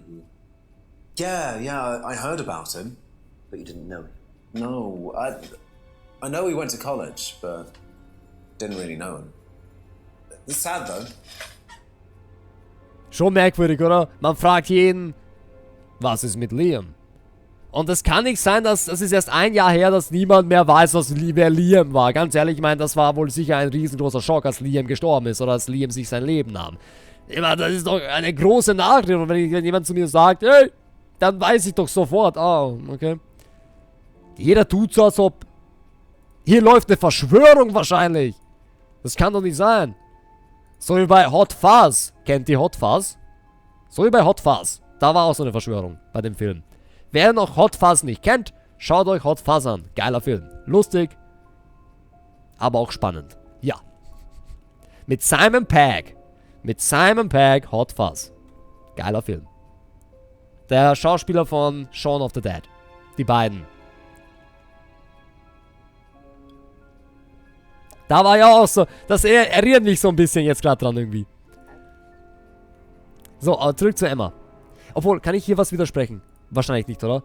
Last saw Kate at the Atlas meeting last Friday. Kate often seen drunk. Nope.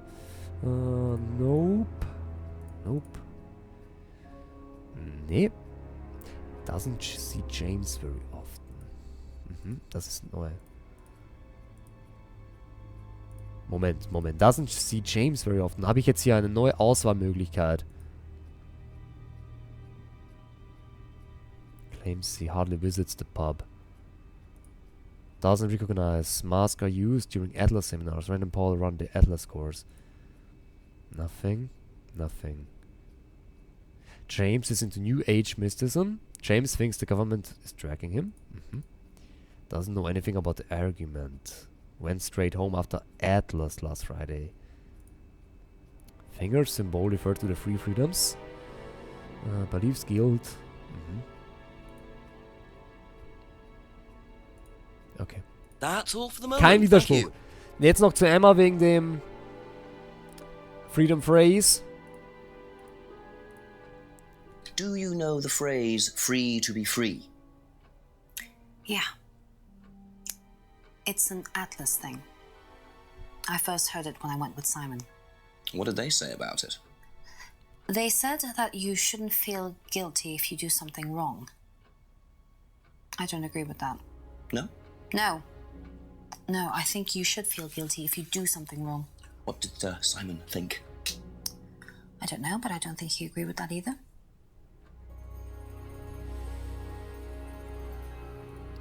Heard the phrase when she attended Atlas. Phrase about not feeling guilty. Doubt Simon agrees it fully. Widerspricht sich das nicht, weil sie ja gesagt hat, sie war nicht bei Atlas. Moment, wo haben wir das nochmal? Ah, das ist so verteilt hier. Ich kenne mich ja gar nicht mehr aus. Das war's. Went to an Atlas seminar with Simon. Only went once to Atlas. Had been to a similar course before. Kann es sein, dass es hier irgendwo irgendwas zu tun ist? Phrase. Okay, sie war nur einmal. Okay, doch, das kann schon. Das ist eigentlich kein Widerspruch.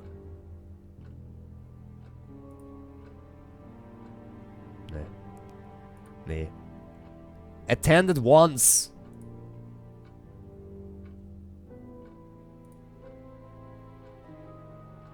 Okay, wir gehen. Be back later on if that's Wir gehen okay. zurück zu James Beards. Let's get back to James. Zu dem hilfreichsten Typen im ganzen Spiel. Ha! Oh, genau. Wir können ja nochmal... Hier ist ja der neue... Oder doch nicht. Hier sollte eigentlich sein, aber egal. Okay. Go over to Abbey Farm. Call the chief. Abbey Farm. Jetzt schaue ich nochmal hier rauf. Ob es hier was Neues gibt? Wahrscheinlich nicht, aber... Simon mentioned another greenhouse on the farm. Must be up the hill over there. Der other greenhouse. Genau, stimmt. Wie hieß er nochmal? Kyle. Ich glaube, er hieß Kyle. Ich gehe nochmal ins Greenhouse rein noch. Kurz mal nachschauen. Und wir gehen noch... Sollen wir fast zu James gehen? Nee. Gehen wir direkt zu Ryan hieß er, glaube ich. Mein Hirn, so viele Details, Claudia. Ja, so geht's mir auch. Mein Gehirn explodiert auch gleich. Adusch. Liebe Claudia, mir geht's genauso. So viele Informations. Da ist aber etwas sehr seltsam, Arando. Yes. Sehr richtig. Go into the large greenhouse.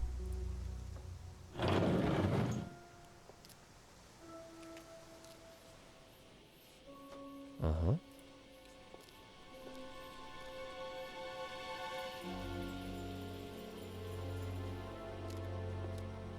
I wonder if James knows this is here. Don't know what it is, but it'd be interesting to see what he says about it. Was haben wir da? Na, was haben wir denn da? Was ist das? Packet of dried leaves. Drogen! A packet of suspicious looking leaves was found in the greenhouse at the farm. Okay. Sehr schön. Neue Items. Beards. Sehr schön. Wir haben jetzt so viel zu erledigen. Wir haben so viele Möglichkeiten, gerade das Ganze aufzubauen. Das ist geil. Der Progress is here. Der Progress is real. Very good. Gehen wir zurück. Zu James. Fangen wir bei James an. Let's do it. A few more questions, if you don't mind. So. Atlas Freedom Phrase. Ever hear the phrase free to be free? Heard anyone use that? Nah. What is it, a song? No, I don't think so. Doesn't matter. James weiß nichts. Habe ich euch schon gesagt, dass James absolut nichts weiß? Falls ihr es noch nicht wisst, James weiß nichts. Ja? Jetzt kommt's. You know something about this? No. I don't know. Could you tell me what these are, please? I found them in the greenhouse. Been snooping around on the farm, have we? It's called investigating, James. Yeah. It's just mint. Mint leaves. For cooking. Yeah, I I heard you were a bit of a budding chef. Dabble a bit. Won a few competitions. Very impressive. So you normally just leave packets of mint lying around? Must have dropped it. Er verbirgt irgendwas. Won some cookery competitions. Packet contains mint leaves. Packet contains mint leaves. Okay. Was in Liam's year but on a different course. James degrees in plant science. Heard about Liam after he killed himself. Never met Liam. Okay. Wo ist jetzt das mit Simon? Es müsste doch jetzt hier sein, oder nicht? Normalerweise. Mirror scratching. Only makes the mirrors of others. Sells the mirrors but doesn't make a profit. No, Simon is on the Atlas course. Hasn't discussed the course with Simon. Has seen the poster in college. Knew Kate through Simon's girlfriend. Didn't socialize with her.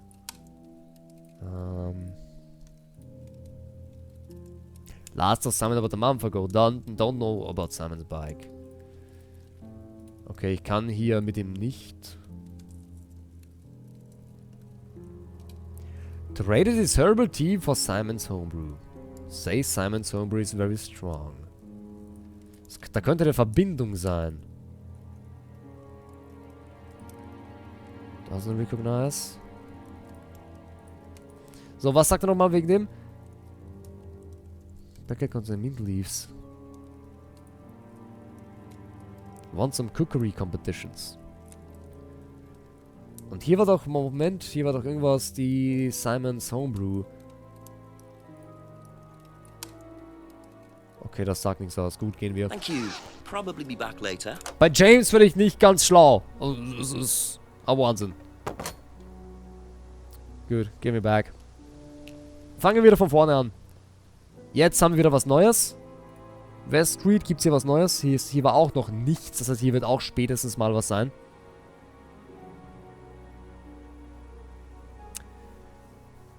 Genau, Coffins of Ashes wird vielleicht heute gar nicht kommen, liebe Chibi. Danke, Synchros. Ich bin gerade so vom Game gepackt, dass ich kaum noch euch lese, ihr geilen Beers. So leid es mir tut. Ich bin aber so geflasht vom Game und es ist so spannend, dass ich gerne weiterspielen möchte. Bitte nicht böse sein, dass ich etwas weniger auf euch reagiere. Aber es ist gerade so gut. So gut. Deshalb riesengroßes Dankeschön an die Mods, die so gut auf euch reagieren. So, Rebecca's Pop. Auf geht's. Zeigen wir Rebecca das Pflänzchen. Ich. Couple more questions, if that's okay. Oh, Brumme, nach 3 Stunden Schlaf geht besser, Brumme. Freue mich zu hören. Freue mich zu hören. Dann Hallöchen, willkommen zurück, Brumme, mein Lieber. Und weiterhin gute Besserung. Ich hoffe, der Stream hilft dir. Atlas Freedom Phrase. Ever heard the phrase free to be free? Do you mean the Atlas thing? Yes, I have. Know what it means? It means being free of guilt. What do you think about that? You mean, do I think it's a bad thing? Do you? I mean, surely if you have done something wrong. Oh, but that's the point, Inspector. Most people spend their time feeling guilty over nothing, and that's not a good thing. Knows about the free to be free phrase. Believes people can get hung up on guilt. So, was ist damit? Do you know what these are? Oh, magic mint. Where did you find Magic this? Mint. Salvia divinorum. I used to grow it years ago. It makes you trip. Oh. In what way? It's a hallucinogenic and legal. Quite a dangerous combination, really. Do you use it? Me? No. No, I don't even take medicines. I like to stay pure. Ich kann da jetzt auch nicht widersprechen. I didn't expect Rebecca to know about growing drugs. I know she claims not to use them herself, but I'm not so sure.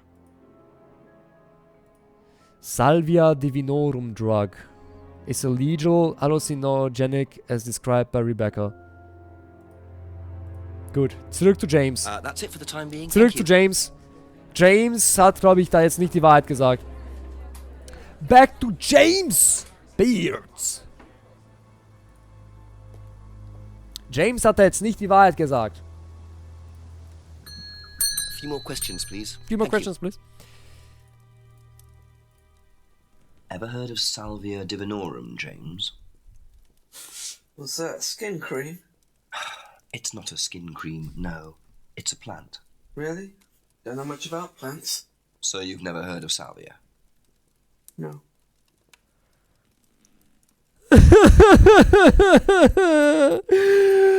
James! No! James, kennst du Disneyland? No! Kennst du Spaceballs? No. Kennst du Pro7? No. Kennst du Twitch? No. I don't know Twitch. Weißt du, wo du wohnst? No. James! What are you doing? God damn it, James. Doesn't know much about plans. Aber es gibt einen Widerspruch. Es gibt einen Widerspruch bei James. Und wisst ihr was? Jetzt kommt's, ne? Jetzt kommt's, Beards. Look at this. Wenn ich's finden würde. Traded his herbal tea for Simon's homebrew. Er hat doch was mit Pflanzen so gesehen zu tun. Wenn ich's auf James Art sag. No. No. Never heard of Salvia. Das gibt's ja nicht.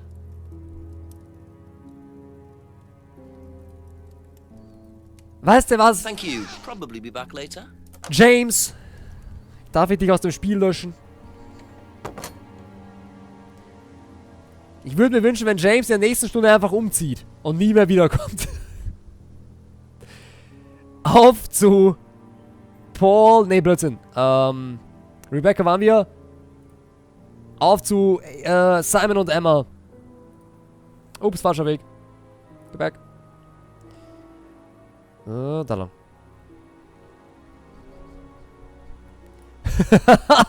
Macht mich fertig. Ja, nicht nur dich. Mal lieber Shale. Ask you a couple more things, please. Kennst du RTL 2? Yes! Da laufen noch immer diese wahnsinnig geilen Sendungen. You know what these are, by any chance? No. Sorry. I don't know anything about plants or things like that, but you should ask Rebecca. She used to live on a farm. Haben wir schon. She'd know. Haben wir schon. Danke, Emma. Du warst auch eine sehr große Hilfe. Fast so gut wie James. Ever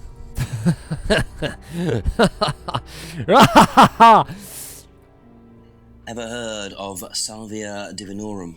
Yeah, I've heard of it. It's a drug, isn't it? Yeah. Hallucinogenic drug. Ever tried it? No, I've never taken any illegal substances. Aber sie hat doch vorher gesagt, sie hat davon nie was gehört. Sie kennt sich damit nicht aus.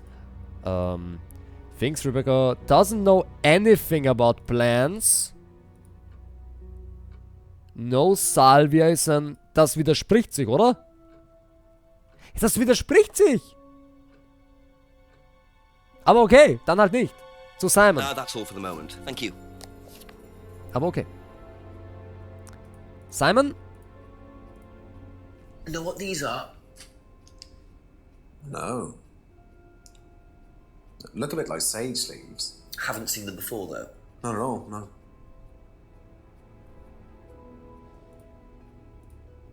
Ever heard of Salvia divinorum?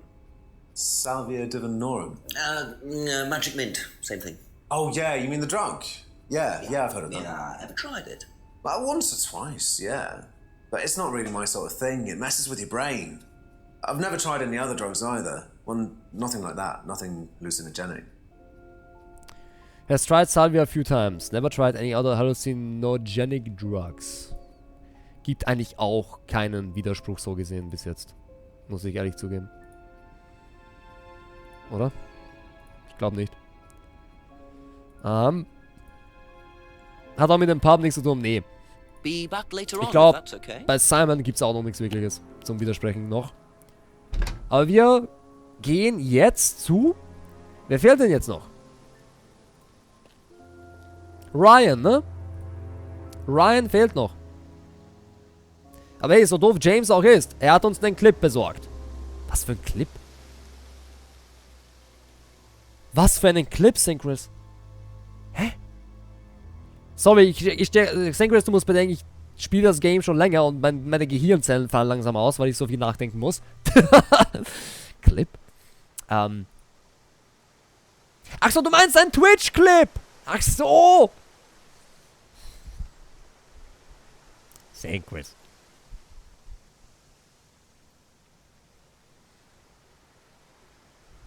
Okay. Auf zu Ryan, Beards.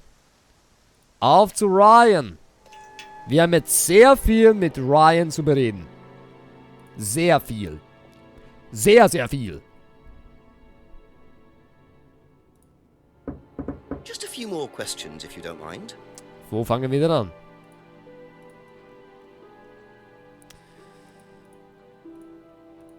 Das haben wir, Hand-Symbol. Liam's death. What can you tell me about Liam? Oh, Liam. You mean the boy who committed... Very unfortunate, isn't it? Did you know him? Oh, yes. Well, I say know him. I met him in the pub. Seemed very happy sort of person. Well, I say he seemed happy. He can't have been, can he? Liam seemed happy. Had met Liam in the pub. Had heard about Liam's suicide. Okay. Atlas freedom phrase. Can you tell me a bit about the phrase free to be free? Free to be free, my favourite motto. Well, we teach our students that people, they suffer from excessive guilt, don't they? Excessive self-criticism, excessive doubt. Evils of excess, we call them. And we tell our students that if they rid themselves of these evils, then they're free to realise their full potential. Who came up with all this? I have a background in psychology. Honestly? Yeah, don't look so surprised, Inspector. There's an intellect lurking in here. When did you come up with the phrase? When we were based at the village hall. When I say we, I came up with the phrase. Dad's more the money man. And very successful at it too, I hear. Oh, he's successful, but he's not a creative man. Dad suffers from a lack of imagination. Ryan has a background in psychology. Phrase invented while based at the village hall. Ryan invented the phrase. Phrase about getting rid of guilt and self-doubt. Okay, also Ryan hat diesen Spruch erfunden.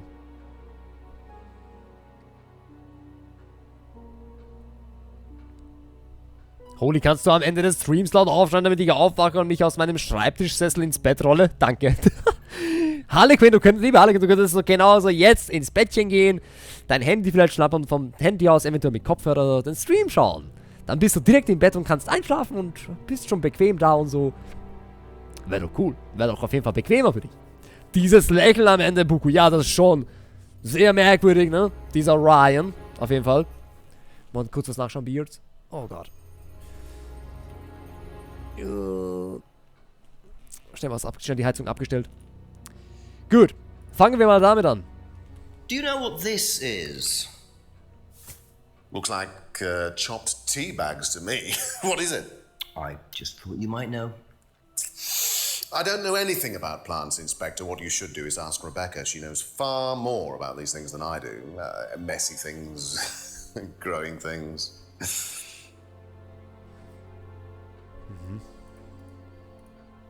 Haben wir schon. Have you ever heard of Salvia divinorum? No. What is it? It's a hallucinogenic plant. A legal one. At least for the moment. I've no interest in drugs, Inspector. My job. That's the only drug I need. As trite as that may sound. Do you know any students who may have used hallucinogens? No.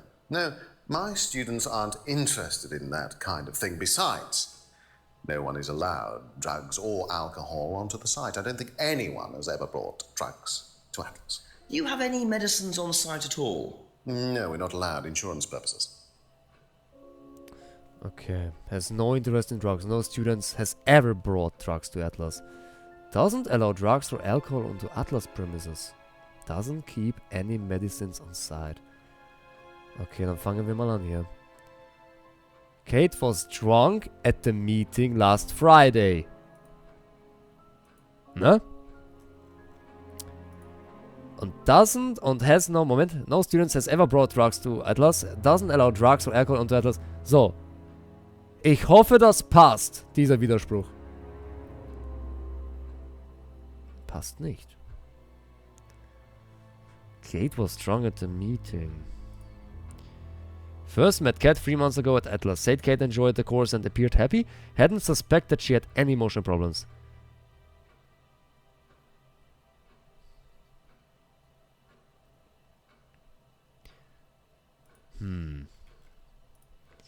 Doesn't...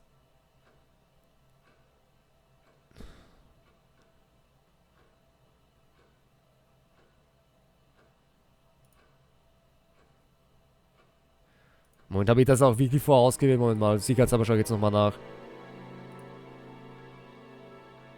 Das hätte ich eigentlich für richtig gehalten. Okay. Okay. Doesn't keep any medicines on site, doesn't allow drugs, no students has ever brought drugs to Atlas, has no interest in drugs. Doesn't know anything about plants, suggested Rebecca. Leaves look like chopped tea bags.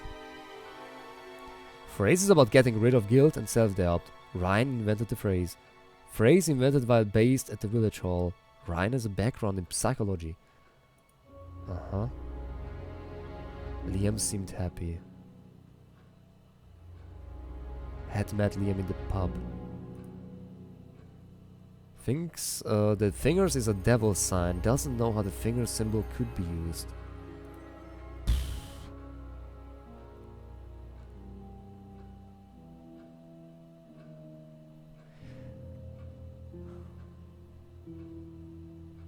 Usually leaves for Atlas at 6 p.m. Wann sperrt der Pub auf?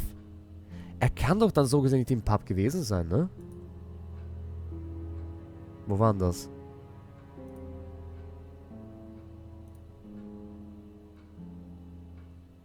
Moment. Had met Liam in the pub.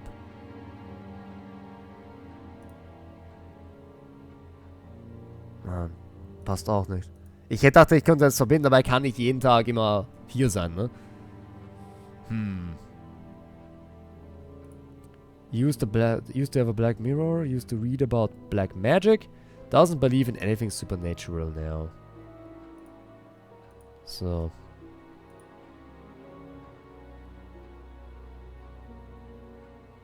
Ah, Moment mal. Was the first poster of Atlas? Poster designed by an agency. Achso, nee, Blödsinn, das war ja nicht. Moment, es gab ja Mask made by a friend who died last year. Ryan said the mask was made by a friend who died last year. Könnte das Liam gewesen sein?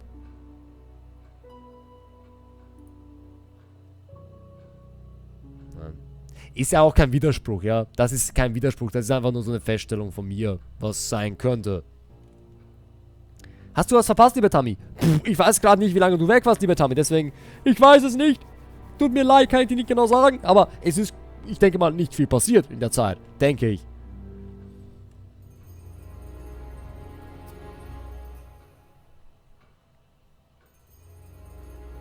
Alles, Tammy, alles. So ein Blödsinn. Nicht die arme Tammy ärgern.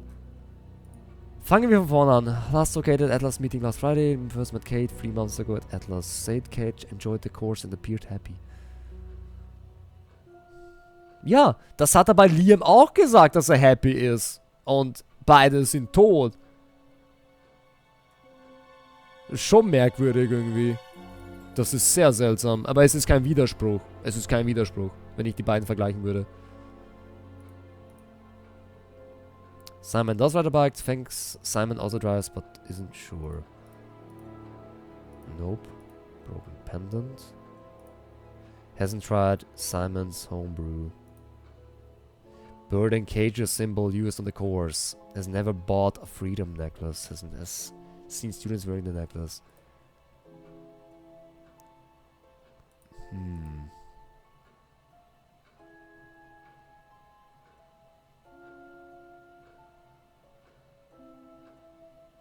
Symbol on mask represent the triple goddess. Hat das was mit dem Phrase zu tun?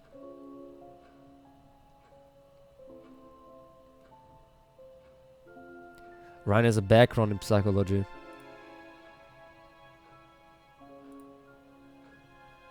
There's no interest in drugs. Ich habe jetzt so viele Sachen, ja. Und ich kann gerade nicht wirklich widersprechen irgendwas.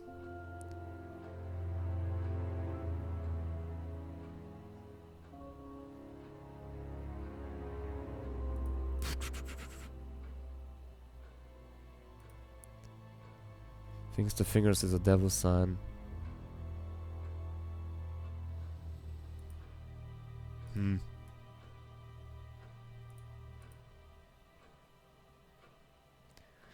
Atlas name picked randomly.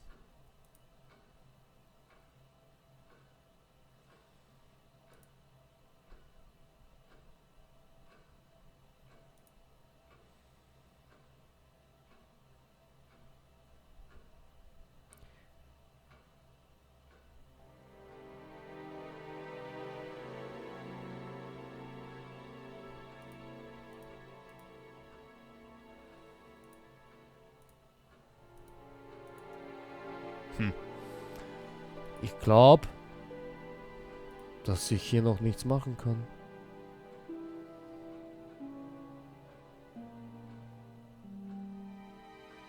Ah, hadn't suspected she had any emotional problems. Aber er hat doch... Moment, wo ist denn das? Psychology? Hätte er es nicht merken müssen, dass sie irgendwas hat? Auch nicht. Okay, wir gehen. Okay, that's it for now. Thank you. Keine Ahnung. Wir gehen. I don't know, Beards. Aber ich war... Oh! Das, der Typ... Do you mind? I'm terribly sorry. I'll leave you in peace.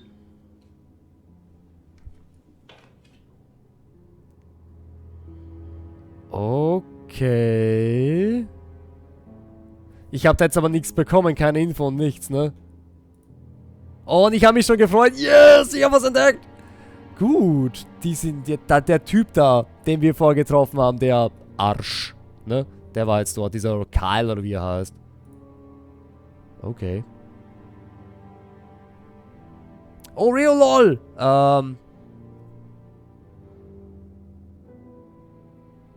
Tipp. Good night, ich lese dich gerade nicht, Reol. Es tut mir so leid. I'm sorry. Ich erwische dich gerade nicht. Da, bin mal auf gute Nacht. Viel Spaß heute. Reol, du geiler Beard. Good night. Schlaf dich gut aus. Hab noch ein geiles Weekend.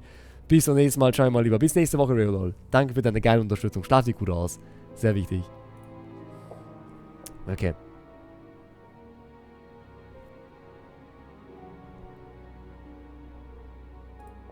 Gehen wir. Wahrscheinlich ist der Tipp, weil ich jetzt um einen Tipp frage, wahrscheinlich steht dann da, ich soll einen Widerspruch finden, ja? Holy, ich habe gerade mal bei diesem Punkt in die Lösung geguckt. Willst du wissen, wie viel Prozent du schon hast? Ja. Synchros, ja. Obwohl, ich glaube, das könnte ich auch so erfahren, glaube ich. Aber, okay, keine Ahnung.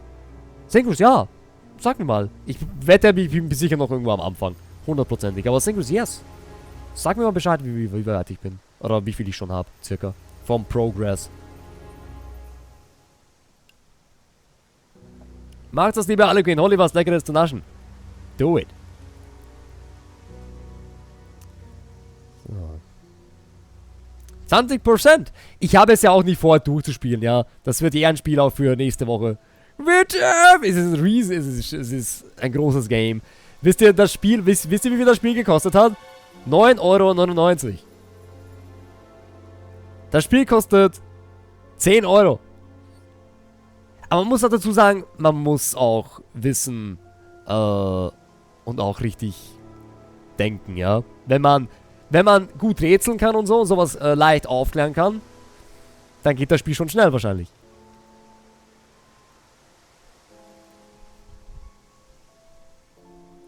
Wieso? Nicht verwundert sein, ich meine, wir haben noch einiges nicht entdeckt. Hallöchen, mein lieber Rumpel, steht hier einen wunderschönen Freitagabend hier. Schönen Start ins Weekend, Rumpel. Schön, dass du da bist. Hau rein. Weiterhin viel Spaß bei uns, mein Lieber. Danke, Singles, für die Info. Warum seid ihr so verwundert? Ich meine, ich bin auch verwundert, weil das Spiel kostet nur 10 Euro, ja. Und das ist scheinbar echt viel, was es bietet. Voll cool. Aber mir war klar, dass wir es heute nicht durchspielen. Ich habe es auch nicht vorgehabt, heute durchzuzocken. Auch wenn es sehr spannend ist.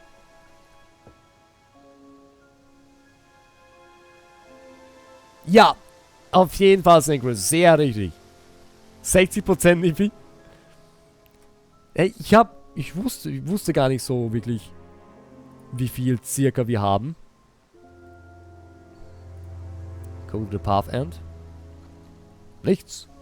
So, was sagt der Tipp? How much does James really know? Und Chief anrufen. Okay. Dann machen wir das. Gehen wir erst zum Chief. Telefonieren mit Chief. Und dann zu James. Und dann zu James. Auf den Chief hätte ich wieder komplett vergessen.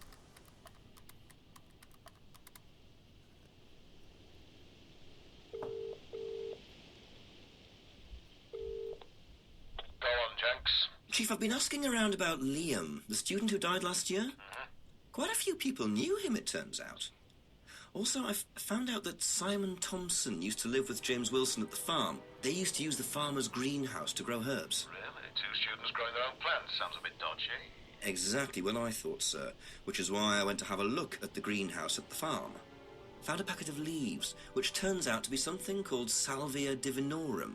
Hallucinogenic plant. Legal, unfortunately. Yeah. And what does James Wilson say about that, eh? Not much. We'll have another word with him. Find out what he does know. Okay. Will do, Chief. Okay. Na, auf zu James. Nicht James, Shale! Doch, James. Fields Badman. Wir müssen zu James. Auf geht's. Ask about a few more things, please. Wir müssen James widersprechen, Beards. Irgendwas. Irgendwas. Never heard of Salvia. Ja klar, ich meine, er hat ja, als wir ihn getroffen haben, er hat ja gezogen, ne, an dem Ganzen. Also,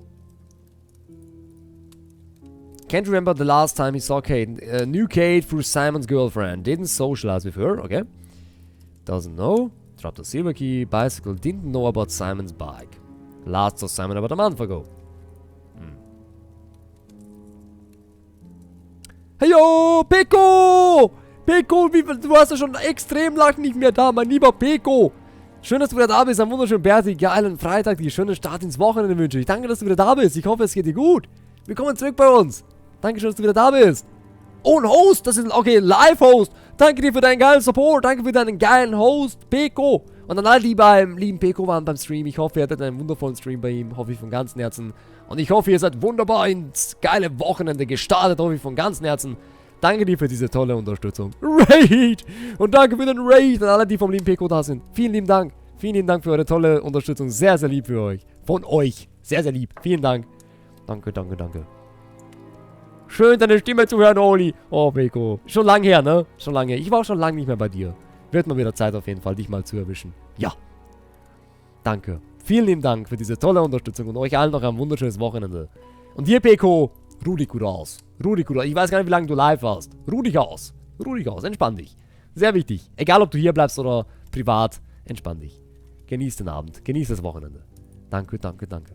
Vielen lieben Dank. Euch allen. Dankeschön. So, dann schauen wir mal, ob wir jetzt hier aus James irgendwas rauskitzeln können. Ja, aber das kann jetzt echt nicht wahr sein. Weil es wird langsam Zeit, dass James endlich mal was sagt. Simon's homebrew is very strong. Traded his herbal tea for Simon's homebrew. Doesn't recognize the card or necklace. Doesn't know anything. Hasn't been to the pub over 2 months. Doesn't recognize the mask. Has seen the poster at college. Knows Simon is on the Atlas course. Hasn't discussed the course with Simon. Makes black scrying mirrors. Mirror just one way of scrying. Scrying practice for various reasons. Only makes the mirrors for others. Das gibt's nicht. Doesn't know anything about the argument. Hasn't seen anyone local using the symbol. James Degrees ist in Plans. Oh, Moment mal. Doch, er muss das verstehen. Moment, wo ist das?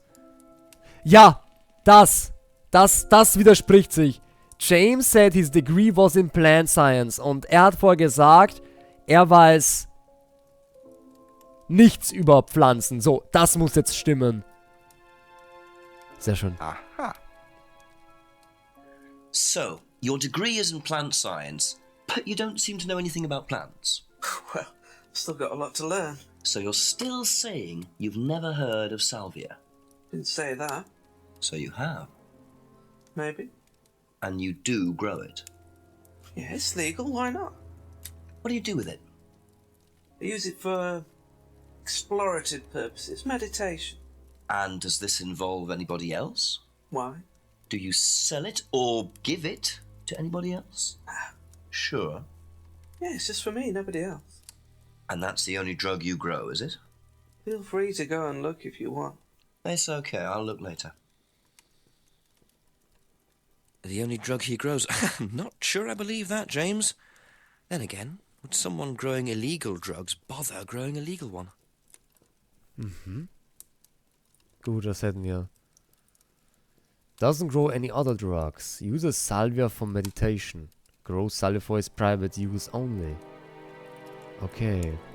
Okay.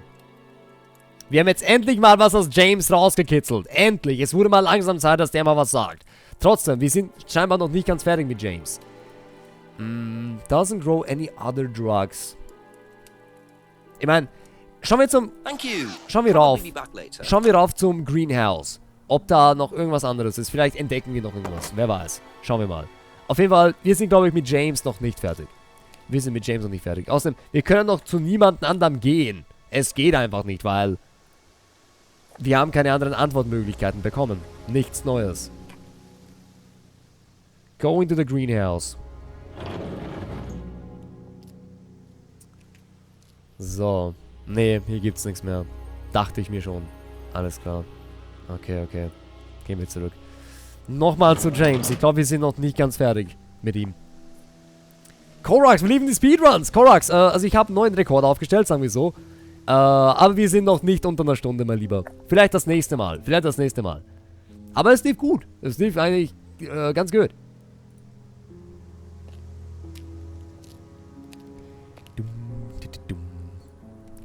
Ding. There we go. Britischer Dialekt. Hallöchen, liebe Anja, auch an dich einen wunderschönen Freitag. Dankeschön, dass du da bist. Dir auch ein schönes Weekend.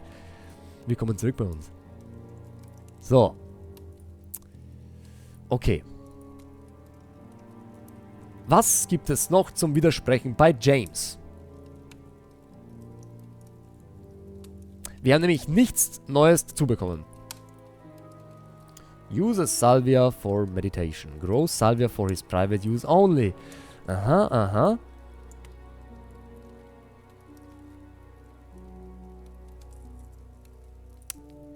Ich glaube nicht, dass das stimmt. Ich glaube nicht, dass er nur für seine private Zwecke es nutzt. Nein, das nicht. Das auch nicht. Traded his herbal tea for Simon's homebrew. Ich glaube, das hat damit einfach nichts zu tun. Rumpel, was tust du, Rumpel, mein Lieber? Rumpel, du kannst doch nicht wieder so viel spenden hier. Das geht doch gar nicht, Rumpel. Das ist so viel Geld. Rumpelstilzchen. What are you doing? Ich danke dir vielmals für 20 Euro, Rumpel. Das ist ein Wahnsinn. Das ist echt viel. Vielen lieben Dank. Danke, Rumpel, für diese riesengroße Unterstützung. Rumpel schreibt, mir war mal so danach, Fist Hold. Nein, Scherz beiseite, neues Jahr, neues Glück. Bleib so wie du bist und vor allem behalt deine verrückte Art, die muntert einem immer so auf, wenn man mal down ist. Oh, Rumpel, ich danke dir von ganzem Herzen, das ist so lieb von dir. Wenn du eventuell gerade down bist, alles Gute wünsche ich dir. Egal was ist, Rumpel, alles Gute und es kann nur besser werden. Es kann nur besser werden, mein Lieber. Immer das vor Augen halten. Und ich bin da. Wir sind da. Für dich. Sehr wichtig. Danke dir von ganzem Herzen.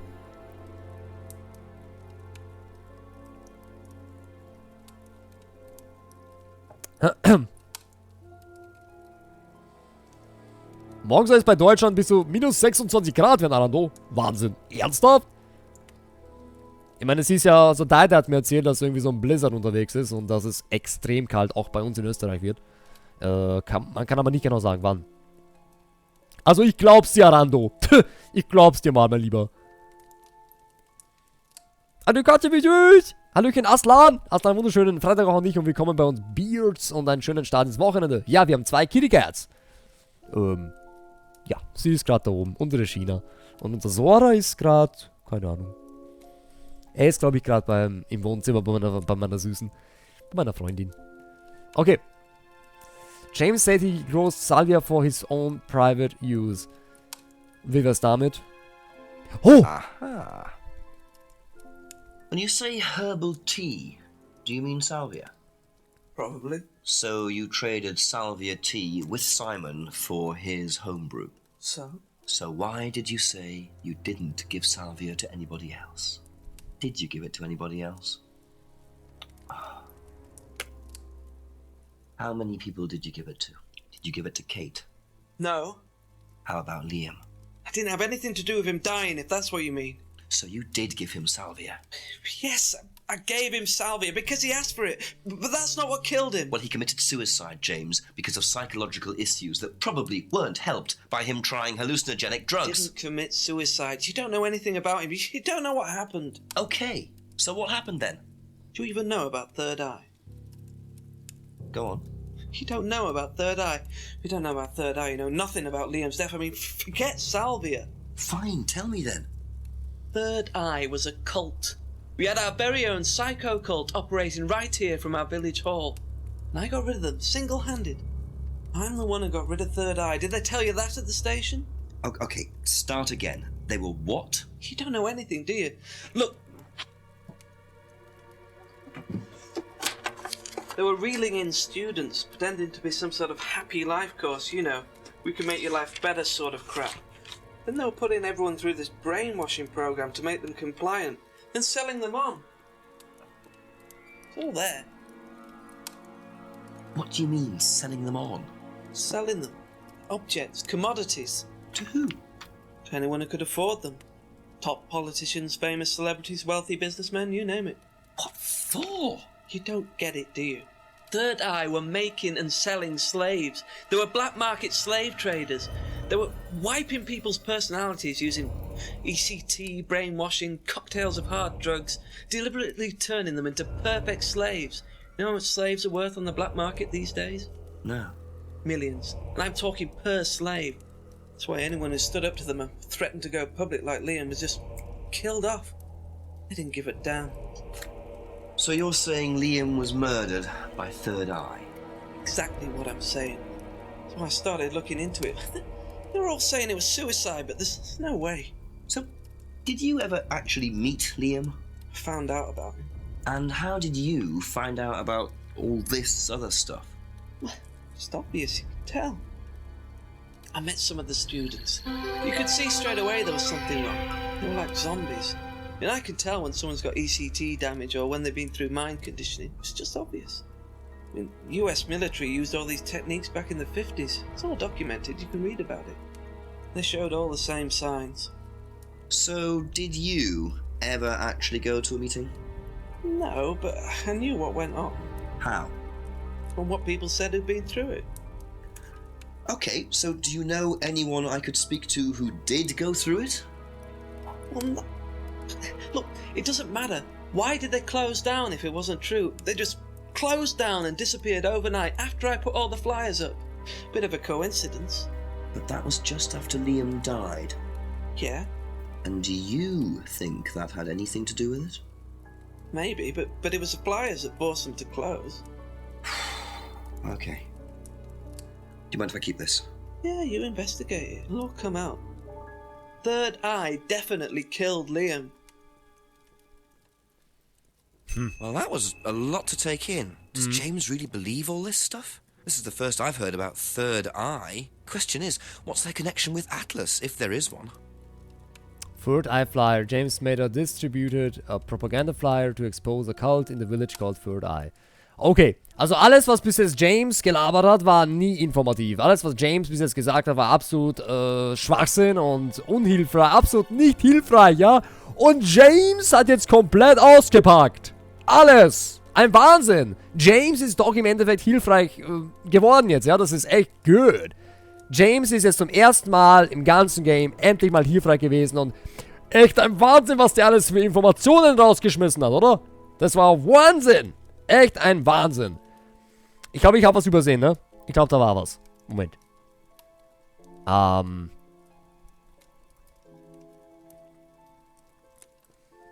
Tipp.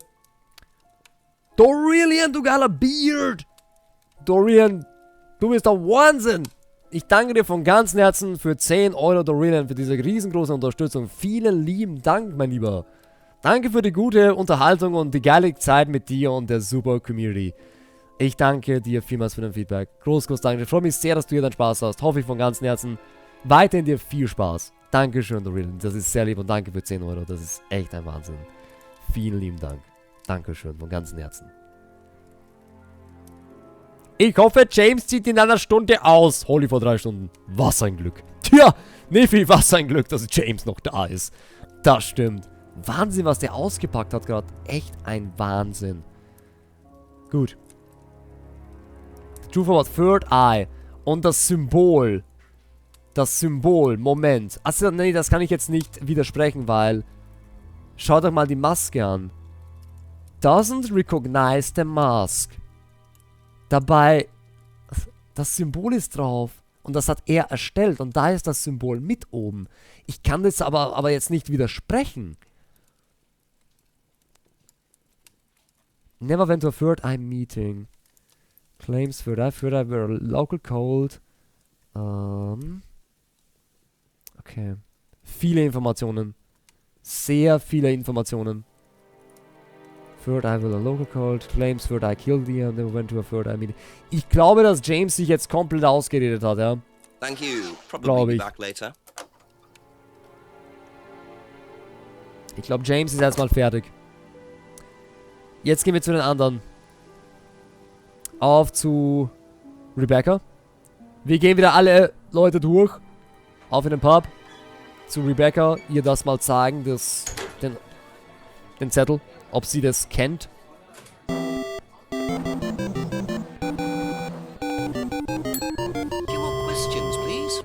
Panda Khan, welcome back to the Beard.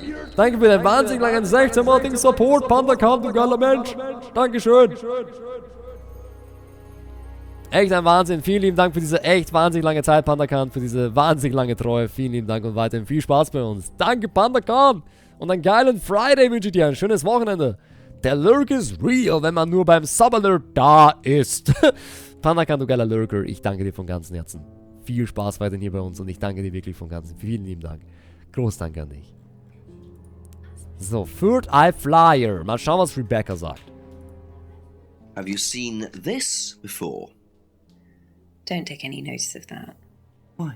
James Wilson is a fantasist. He spends his time pretending to cast spells in the woods. He's not exactly a stable person.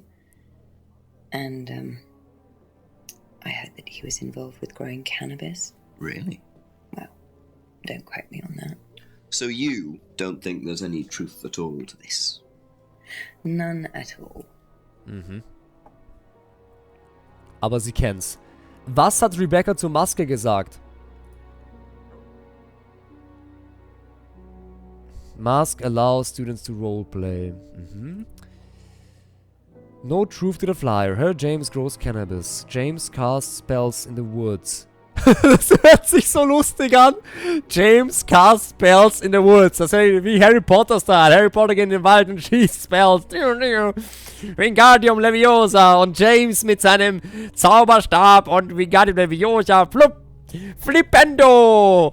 Diese Vorstellung ist so lustig, wie James dann mit seinem Zauberstab rumfuchtelt im Wald und keine Ahnung was alles und Harry Potter spielt.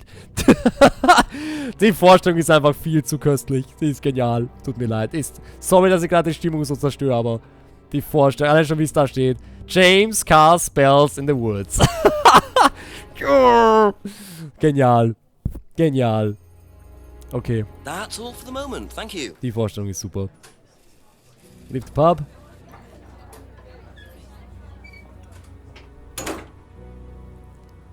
Hallöchen, McHammer!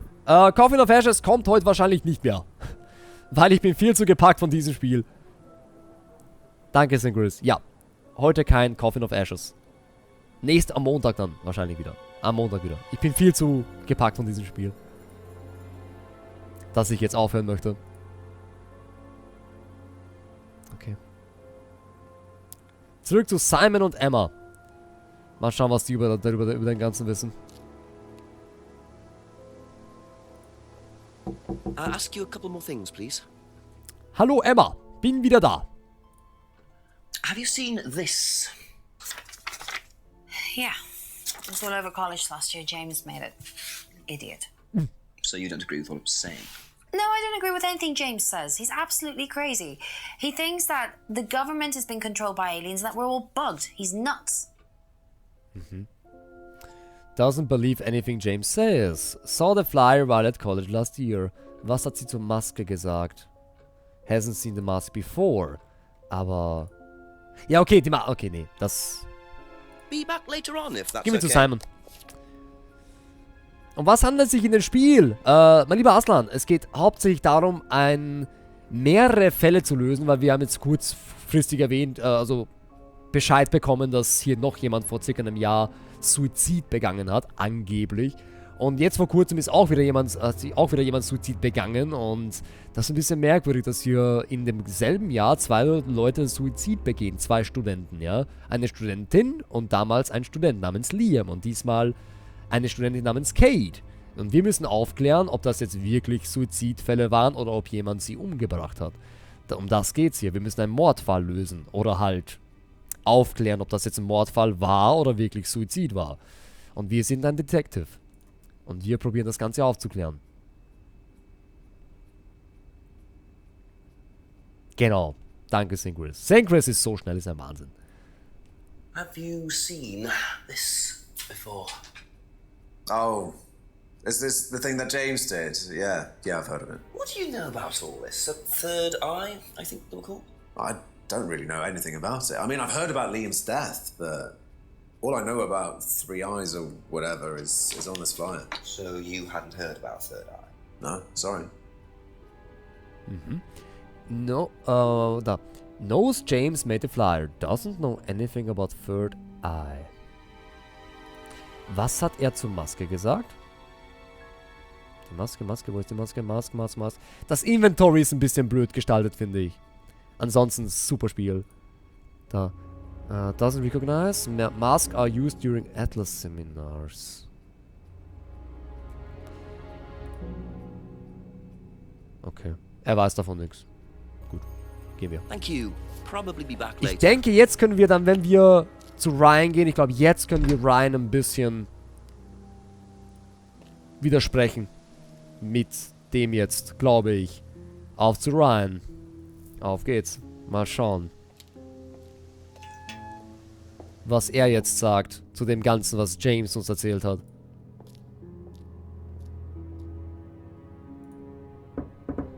A few more questions, if you don't mind. So, Third Eye Flyer. So, mein lieber Ryan, was erzählst du vom Third Eye? What do you know about this? Not much. So you've never seen this before? You don't know anything about Third Eye? Well, I don't remember seeing it now. You don't recognize any of the symbols on it? No, sorry. Scheiße.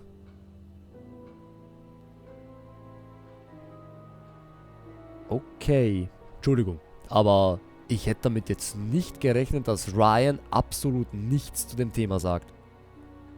Ich hätte damit nicht gerechnet. Doesn't recognize any of the symbols. Doesn't remember seeing the flyer.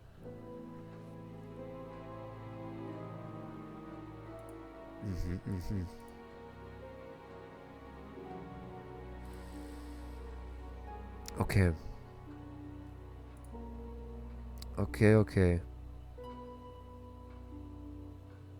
Korax auf jeden Fall. Ich bin auch sehr begeistert von diesem Spiel. Wie gesagt, das Spiel hat 10 Euro gekostet. 9,99 € kostet dieses Game. Und es ist sowas von wert. Es ist sowas von wert. Und ich glaube, ich werde sogar ein Review schreiben über das Spiel. Weil es echt gut ist. Es ist so genial. Also, es ist genau mein Spielstil. Es gefällt mir so gut. So, Essen. Der Stream hat meine Halbaufmerksamkeit. Das Spiel sieht interessant aus, Beko. Freue mich, dass es dir auch gefällt. Gibt's auf Steam, wie gesagt, für 9,99 €, Beko. Wenn du ein Fan von solchen Mystery, Thrillers oder Krimi oder wie auch immer bist, Mordfälle lösen, Rätseln, ja, und in diesem Stil halt, ja, es ist komplett mal was anderes, dann 9,99 € kostet das Game. Vielleicht auf MMOGA sogar günstiger, falls es dort gibt, ja. Ich kann es wirklich empfehlen. Wirklich, super Spiel. Und sehr lang. Ein sehr großes Game und das für 9,99 €, also wirklich super. Super, super. So good. Wieder so. Er weiß nix. Gut.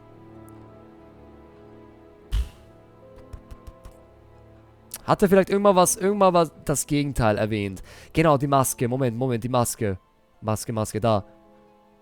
Mask made by friends. Ah, da.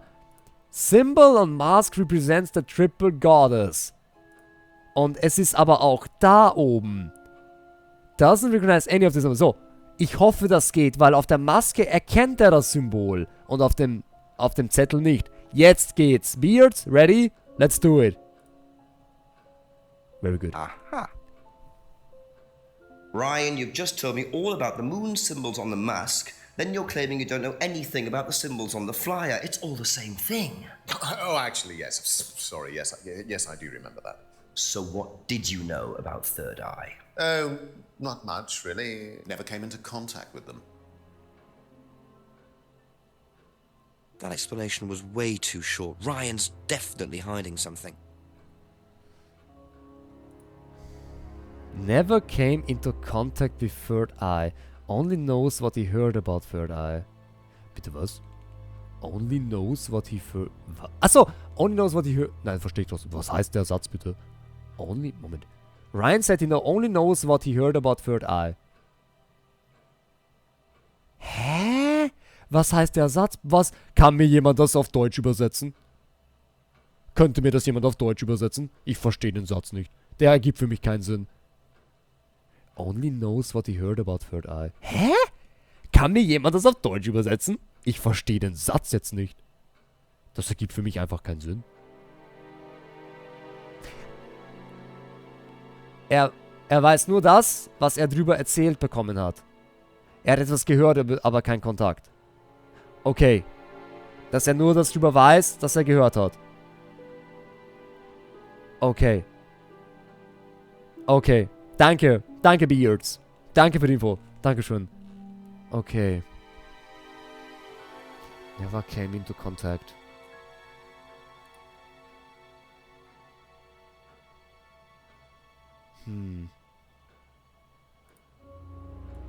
Dann fangen wir wieder von vorne an, ne? Kate was drunk, first met Cat, said kids enjoyed, hadn't suspected. Nein. Simon does ride a bike. Auch nix. Hasn't tried Simon's homebrew. Nope. Bird and cage symbol used on the course. Has never bought a freedom necklace. Knows about the window. Nee. Told Rebecca to tape. Auch nix. Mask made by a friend.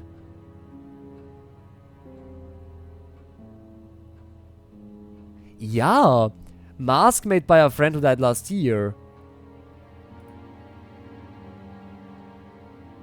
Symbol on a mask represents triple goddess.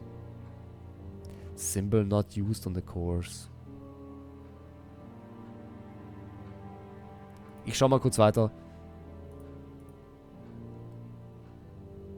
Poster designed by an agency was the first poster. Atlas picked by random.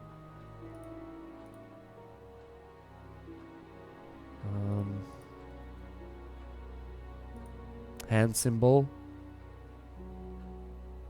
Liam's death. Auch nix.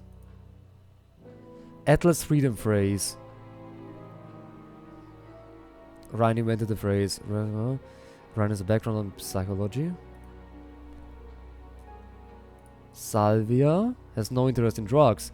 No student has ever, doesn't allow drugs or alcohol, doesn't keep any medicines on site. Only knows what he heard about Third Eye. Never came into contact. Liam hatte Kontakt mit Third Eye, aber...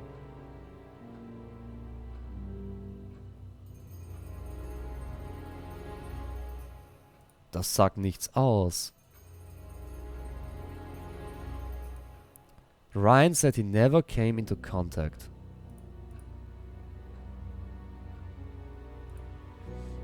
Nochmal kurz zur Maske. Mask made by a friend? Nein.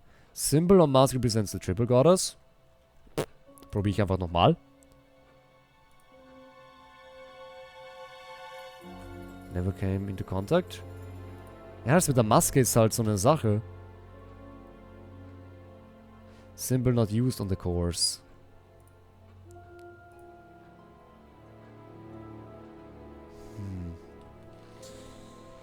Das gibt's nicht.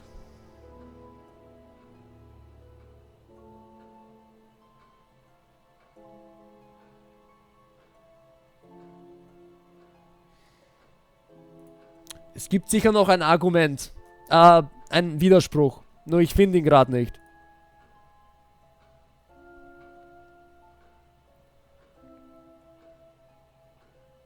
Du glaubst, du weißt, was ein Widerspruch ist, Boku? Okay. Aber knifflig. Es ist immer. Immer. Sehr knifflig. Also nicht immer, aber wenn es wirklich jetzt so ist, dann...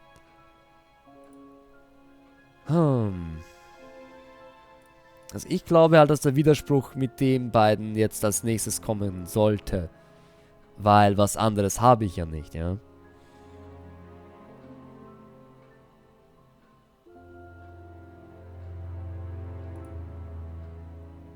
Never came into contact. Das mit dem Kontakt, dass er niemals Kontakt mit dem dritten Auge hatte. Das hat aber nichts, glaube ich, das hat doch nichts mit dem Spiegel zu tun. Aber vielleicht mit Black Magic? Nee. Doesn't believe in anything supernatural. Eventuell das?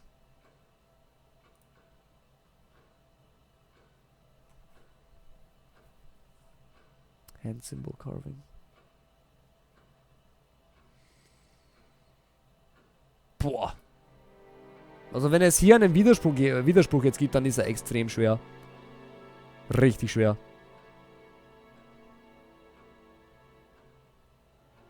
Oh. Oh. Moment mal. James hat noch über die Village Hall geredet, ne? Dass es dort eingesetzt wurde.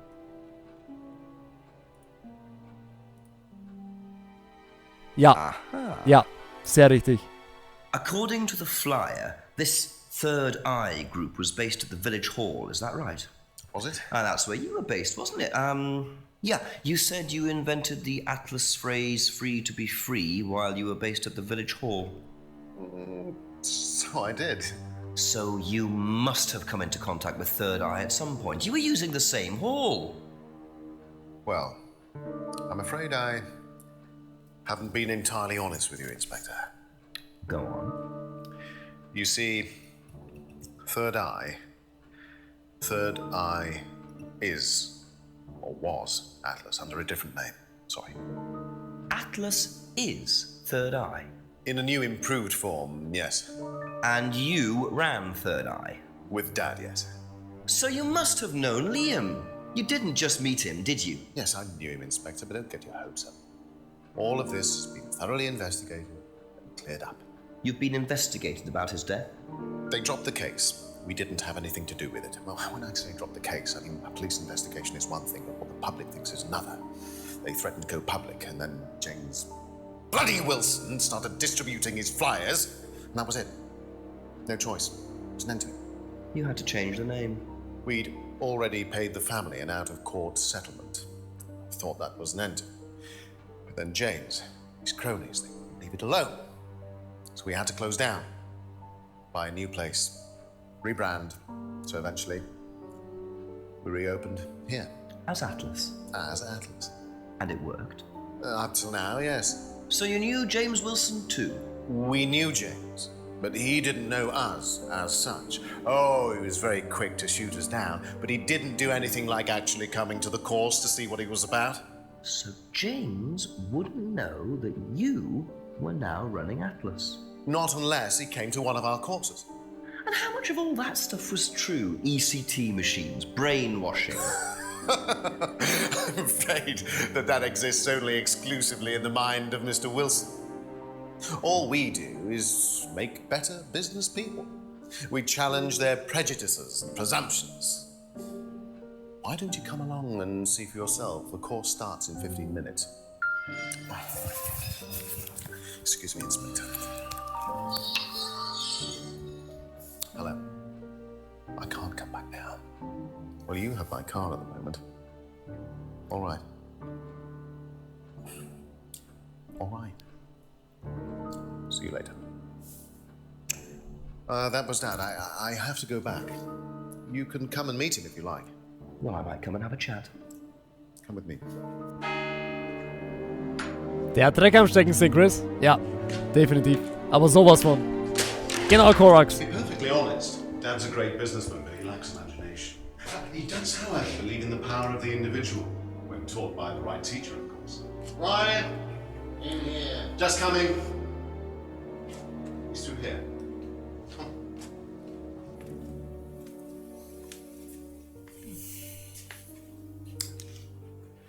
To whom do I owe the pleasure? Detective Inspector Jenks. I am investigating a death in the village. I believe you knew Kate Vine. Oh, I thought all this was dealt with, Inspector. You do know that Kate Vine was a gherkin short of a big mad. You do now. Father. You must forgive my son, Inspector. He still can't summon up the courage to come straight to the point. So what do you want to know? Well, a few more questions if you don't mind. But I do mind. I'm a very busy man. Try asking an intelligent question, like, do I mind being quizzed about a once promising student who turned into a useless drunk? Ryan, would you mind leaving us for a while? I'll go back to the centre. I have one or two things to prepare. Call me if you need me, Dad. You may begin, Mr. Holmes, although I'm not going to be able to help you. I don't have much to do with the course nowadays, so I can't give you any hard information. That's as maybe, but we No, that's need... as is. But if you want my opinion, I'd be quite happy to give it to you. So, fire away. Okay, thank you. Wow, Paul certainly doesn't take any prisoners. It's obvious who's pulling the strings in this family, and I wonder what they got up to in their previous guise as Third Eye. 8 o'clock already. Der ist ein bisschen aggressiv, ne? Ja, richtig. Er ist ein bisschen aggressiv. Wow. Jetzt geht die Action los, Beards. Oh my God. Wow. Thor Slayer. That name. Dish. Welcome to the beard, Thor Slayer. Take your sword. Take the beard. Let's fight. Thor Slayer. Der Name ist so gut. Einen wunderschönen Freitag dir, schönen Start ins Wochenende. Und willkommen bei uns, Bärtig Mensch. Ich danke dir vielmals für deinen geilen Support über Twitch Prime, dass du einen Gratis-Sub auf diesem Channel nutzt. Ich wünsche dir weiterhin viel Spaß bei uns. Danke dir vielmals von ganzem Herzen. Vielen lieben Dank. Danke dir von ganzem Herzen. Wirklich. Der Typ ist ja giftig, ein Uwiel. Aber sowas von. Ich brauch dieses Spiel, Peko. Geiles Game, oder? Ist schon ein geiles Game. Peko, wenn du dich jetzt nicht weiter spoilern lassen möchtest. Get out, Peko. Weg mit dir. Peko, weg. Weg. Kann jemand Peko bannen? Der soll das Spiel selber spielen. Oh Gott, Peko, nein. Aber lass dich nicht spoilern, Peko. Sehr wichtig. Spoilers sind kacke. Sehr wichtig. Feels bad, man. Oh Gott, nein, aber du sollst dich ja nicht spoilern lassen, wenn du Peko, sehr wichtig. Aber wenn du weiterhin bleiben möchtest, ruhig, bleib ruhig. Okay, dann fangen wir an. Das ist jetzt Ryans Dad. Der ist ja richtig brutal drauf. Wir fragen jetzt wieder alles durch, ja. Holy will schon wieder pömpeln. Um Gottes Willen, ich doch nicht. Ich doch nicht. Okay, weiter geht's. Der Fall geht weiter, Beards. Wir fragen über Kate Ryans Death. Den Vater. Let's do it. How well did you know Kate? Hardly knew her at all. Met her a few times. At the course, that's about all. So when was the last time you saw her? Last Friday. I just popped out of the course and about 7. Did you speak to her then? It's possible. And how did she seem? Was she happy, sad, preoccupied? She was drunk. Kate was drunk, possibly spoke to her. Last saw her at the meeting on Friday around 7 p.m. 7 Uhr. Okay. Zeigen wir ihm die Driving License.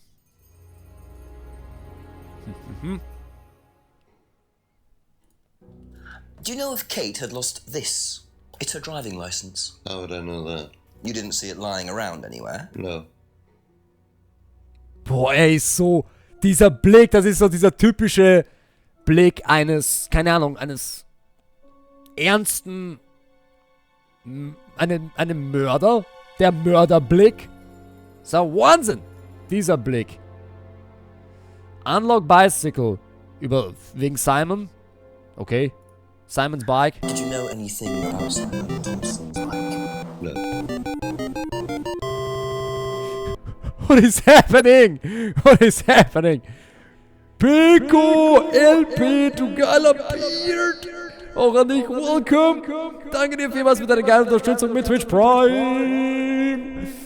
Danke, Pico. Das ist der Wahnsinn. Picoe! Picoe, ich danke dir vielmals von ganzem Herzen. Du wundervoller, geiler Mensch. Großes Dankeschön für diese tolle Unterstützung. Bedeutet für mich sehr, sehr viel. Danke auch, dass du dein Gratis-Sub hier auf diesem Channel verwendest. Vielen lieben Dank. Vielen lieben Dank, Picoe. Großes Dankeschön an dich. Danke. James 2.0. No. Genial. Habe ich erst gerade gesehen, Peko. Was genau? Was genau, mein lieber Peko? Wegen den Emotes, oder? Dot Echo! So, das haben wir gerade. Er weiß nichts, aber der hat James Version 2.0. Genauso ist es, lieber Anuviel. Genauso ist es. Die neuen Emotes! Ja, die liebe Ravaris.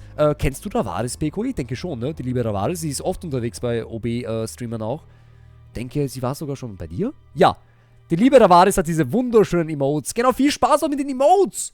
Thor Slayer und Peko, viel Spaß mit diesen geilen, wunderschönen Emotes. Ich darf sagen, dass meine Emotes wunderschön sind, weil ich habe sie nicht erstellt. Also klingt das nicht eingebildet. Haha, hat die liebe Ravaris erstellt. Viel Spaß mit diesen wunderschönen Emotes auf jeden Fall.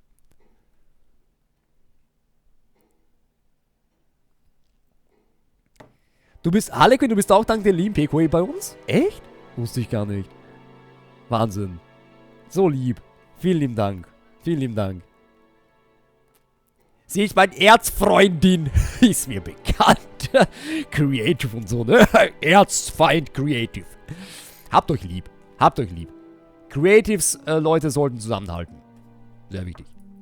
Okay. Bicycle haben wir. Box of Old Bottles. Können wir nicht fragen. Paul wouldn't know about the bottles. Ja, ist auch uninteressant. Broken Pendant. Have you seen this before? Looks familiar. Where did you find it? It was, in the woods. Presumably had something to do with Kate or a killer. Well, that's what I'm trying to establish. Shouldn't it be in an evidence bag, Inspector, in case of contamination? I didn't have one with me, unfortunately. Well, Don't go testing it for DNA, will you? It's got yours all over it. Oh, der Typ ist ganz schön bissig. Wow. Wow.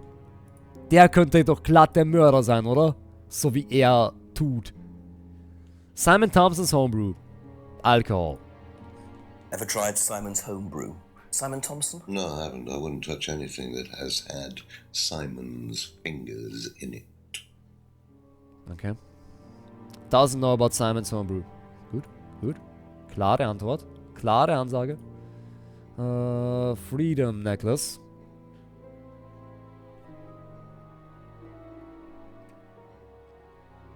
Bei dem friert ja noch die Hölle zu. Ja, nicht wahr? Mir läuft's voll kalt über den Rücken, wenn der redet, St. Chris. Ich hab so richtig Angst vor dem Typen. What do you know about this? It's a freedom necklace. It's a symbol we use sometimes on the course. Little bird in cage flying away. Freeing themselves from their past is the analogy. So do they get them when they join the course or something? No, not as a rule. I think I bought one once as a present. Oh, not for Kate, by any chance? No, not for Kate. I can't really remember who it was for. A birthday present, maybe for one of the students. Which student? I've no idea.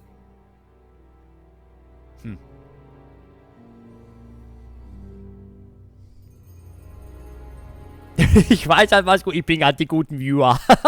Peko, nochmal vielen lieben Dank für diese echt großartige Unterstützung an dich, mein Lieber. Für an alle, die dank dem lieben Peko hergefunden haben, vielen lieben Dank. Das bedeutet für mich wirklich wahnsinnig viel. Dieses Ganze, ich finde das schön, dass man so auch neue Streamer entdeckt durch das Ganze, durch das Team, Optical Broadcast, durch andere Streamer und so und dann bleibt und so. Und ich finde das schön.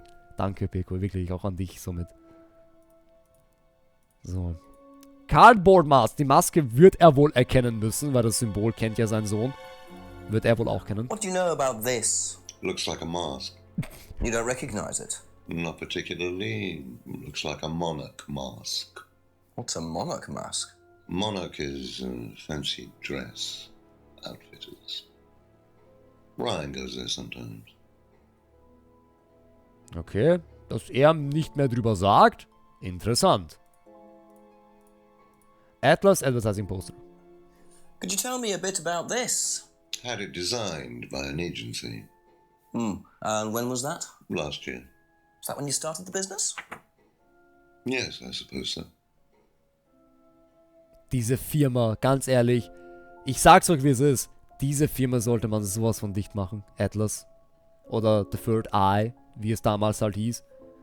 Das ist sowas von nicht legal, was die hier machen. Muss ich euch ehrlich zugeben. Das ist nicht okay. Diese Firma muss man dicht machen, ganz ehrlich. Danke, Arslan. Danke für dein liebevolles Feedback. Danke, Arslan. Vielen lieben Dank an dich. Das ist sehr lieb. Wünsche euch eine schöne Nacht, gute Nacht und ein schönes Wochenende. Ich muss schon wieder ins Bett morgen noch. Oh, mein lieber Rumpel. Spätschicht. Oh, Rumpel. Gute Nacht an dich. Und trotzdem ein schönes Wochenende und einen stressfreien Arbeitstag wünsche ich dir, Rumpel. Pass auf dich auf. Lass dich nicht ärgern. Lass dich nicht ärgern, Rumpel. Sehr wichtig. Und man sieht sich dann nächste Woche. Ciao, mein Lieber. Danke, dass du hier warst. Wow, der Holy ist ja noch da. Morgen, Reus, ist Freitag. Ich bin freitags meistens immer so lange. Du weißt, freitags immer länger. Danke, dass du wieder da bist. WB Morgengrau, welcome back. Okay, Black Scrying Mirror. Have you ever seen one of these before? I believe it's a scrying mirror. Pagan thing. Er kennt's auch. Ever used one? Why would I use a scrying mirror? So you have no interest at all in this sort of thing? No. Does the Atlas course use them at all? Not at all. Strange question. Okay, Atlas nutzt es gar nicht. Angeblich. Angeblich. Kate's Arguments. What did you hear about an argument in the pub last Friday? I didn't go to the pub last Friday. You didn't hear anything about an argument in the pub? Should I have? No, that's fine. Okay. Nichts entgegenzusetzen. Hand Symbol Carving. If I did this, would it mean anything to you?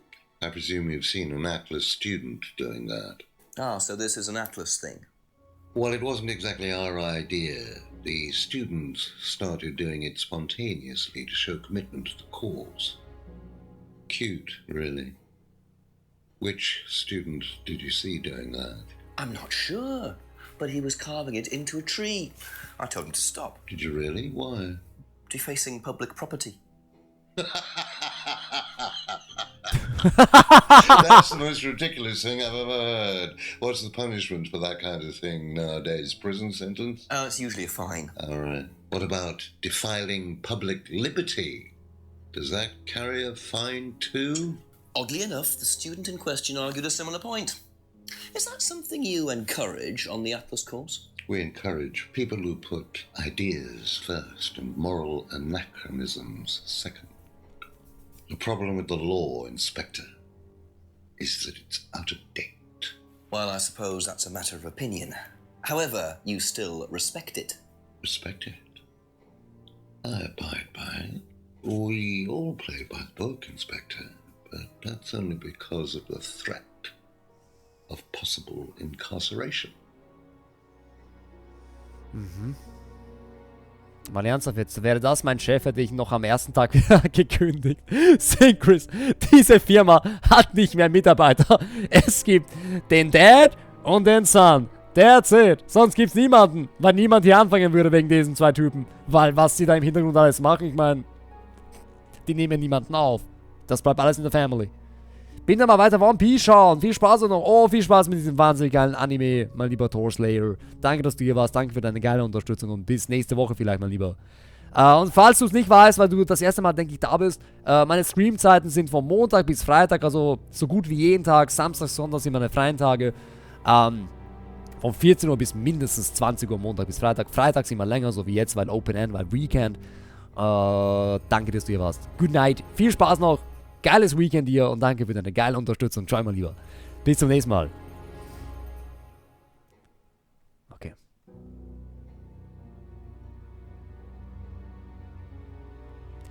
Ich finde das nicht lästig, ein Uviel. Ich finde das sogar cool, weil so erfährt man es alles näher. Und ich finde das super. Das ist voll okay. Das ist, finde ich, nicht nervig. Ich finde das sogar sehr gut, dass man das mitkriegt, was sie dazu sagen. How well did you know Liam? Liam who? Liam, who took his life. Oh. Well, as far as I remember, he was a good student, confident, outgoing. You didn't notice any problems? I believe he had problems at home. Were you there when he died? Yes. And afterwards? You didn't see him after the meeting? No. What was Liam like that night? No. Apart from being drunk, or possibly because of that, he seemed perfectly happy.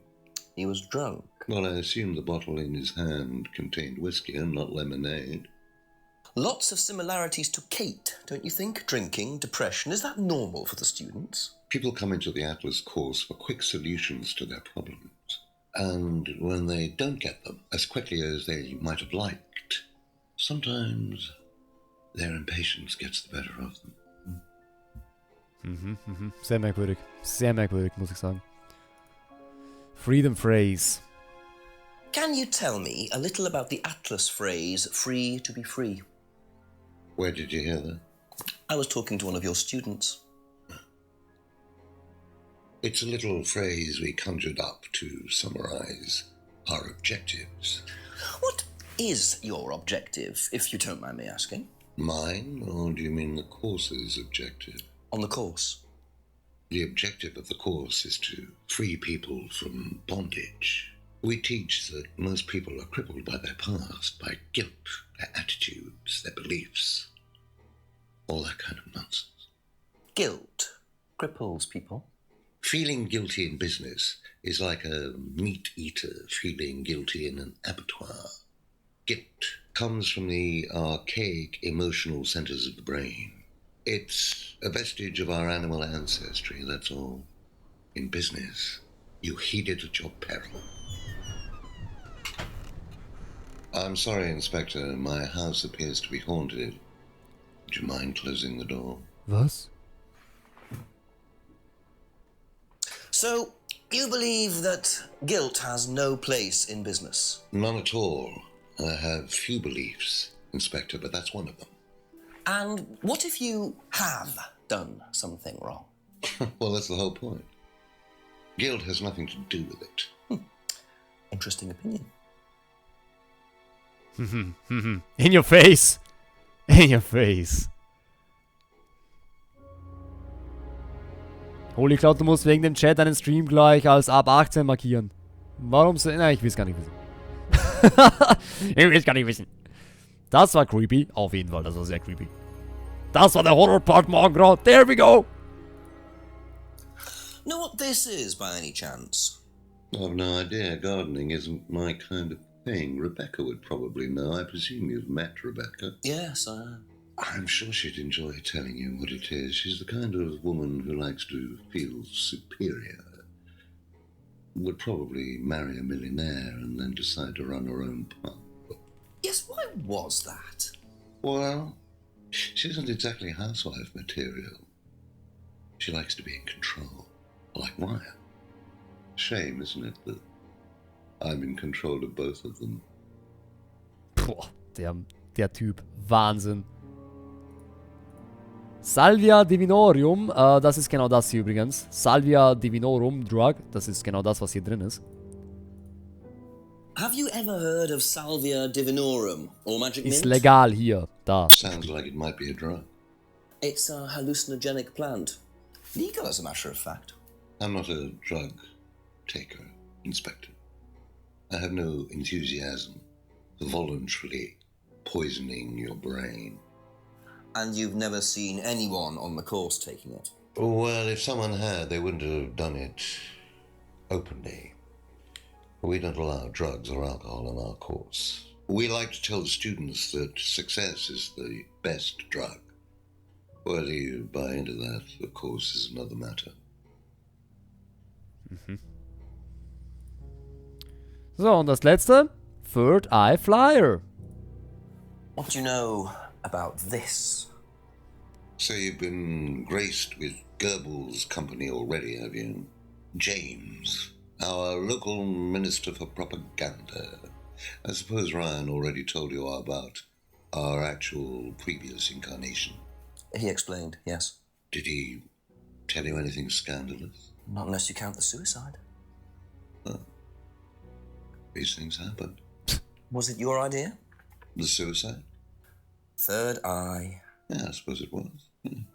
As my son had started to atrophy, I decided I ought to give him something to do. And Third Eye was the same as Atlas, teaching business skills. Very similar. So Liam's death didn't prompt you to make any changes? There was nothing we could do about Liam's death, Inspector, any more than we could do anything about Kate's. It was out of our control. You can't blame me for wondering, Paul. 2 student deaths in 2 years? It's called a coincidence, Inspector. I expect they ate fast food also.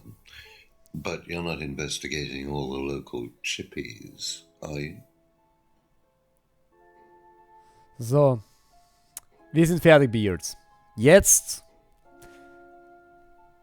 Ich glaube nicht, dass wir jetzt Widersprüche haben. Ich glaube, ich muss gehen, aber ich schaue mal nochmal durch, ob es irgendeinen Widerspruch geben könnte, was sich widerspricht, was er da jetzt gerade alles erzählt hat. Ich habe jetzt beim Zuhören jetzt nichts gefunden, Spezielles. Ich habe sehr stark zugehört, aber jetzt im Gedanken finde ich jetzt nichts. Aber wir schauen mal. Schauen wir mal durch, ob es irgendeinen Widerspruch geben könnte. Only met Kate. Auf jeden Fall, er ist auf jeden Fall nicht in Ordnung. Der Dad, also Paul, Ryans Dad, ist auf jeden Fall nicht okay. Also man merkt richtig, er hat irgendwie Dreck am Stecken. Das merkt man total. Irgendwas stimmt mit dem nicht, ja.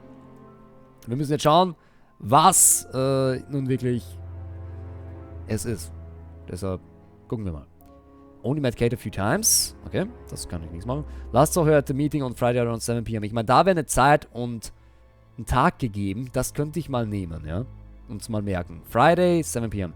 Possibly spoke to her. Kate was drunk. Doesn't know if Kate had lost her driving license. Didn't see it anywhere. So, da kann ich nichts widersprechen, das weiß ich. Doesn't know anything about Simon's bike. Was sollen wir dazu sagen? Nix. Box of... Nee, gar nichts. Necklace looks familiar to, but can't say for certain.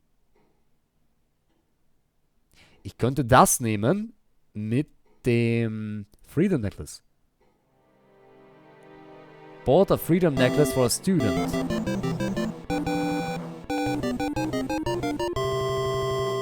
HSV-Fan, welcome back to the Beard. Danke für deinen geilen 4-monatigen Support. Vielen Dank, du geiler Beard.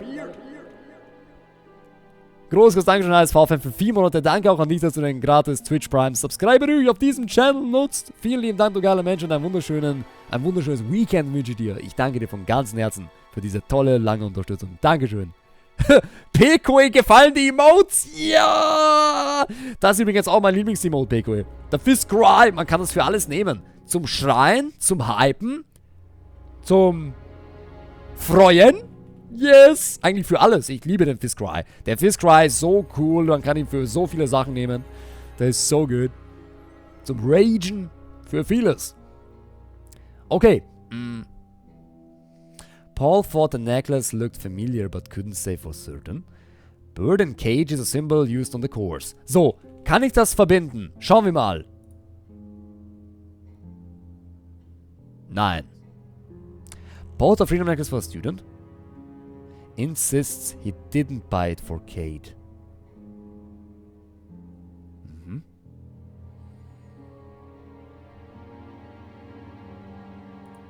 Ich probiere es mal so. Wo ist es? Wo ist es? Broken Pendant. Und eine Möglichkeit gibt es noch. Okay. Okay, das hat sich jetzt erledigt. Okay, das gibt keinen Zusammenhang mit dem noch. Okay. Simon's Homebrew. Doesn't know about Simon's Homebrew. Okay. Bird and Cage. About the Freedom Necklace for a student. Okay, okay, okay. Broken Pub Window. It's doubtful that Paul would know about the broken window. Okay, hat sich erledigt. Hasn't seen the mask before. Thinks mask is from Monarch Customs. Ryan uses the shop. Aber es gibt den Flyer. Third Eye Paul's Idea.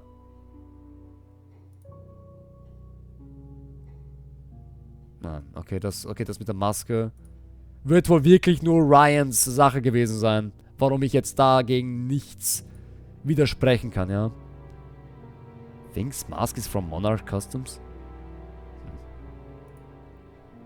Poster designed by an agency last year. Business started last year. Okay. Photo frames, geht nix. Knows the mirror is used for scrying. Never used a scry mirror. No interest in scrying. Atlas doesn't use scrying on the course. Ich glaube, dagegen kann ich jetzt auch nichts sagen. Wasn't in the pub last Friday. Didn't hear about the argument. Wasn't in the pub last Friday.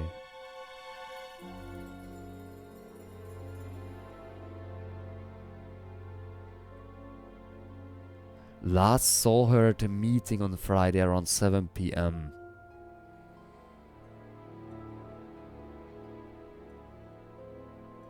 Ja, stimmt. Nee, Moment. Um 6:30 Uhr passierte das im Pub. Das mit dem Fenster. Und dann ging sie zu Atlas. Und da war das Meeting. Moment.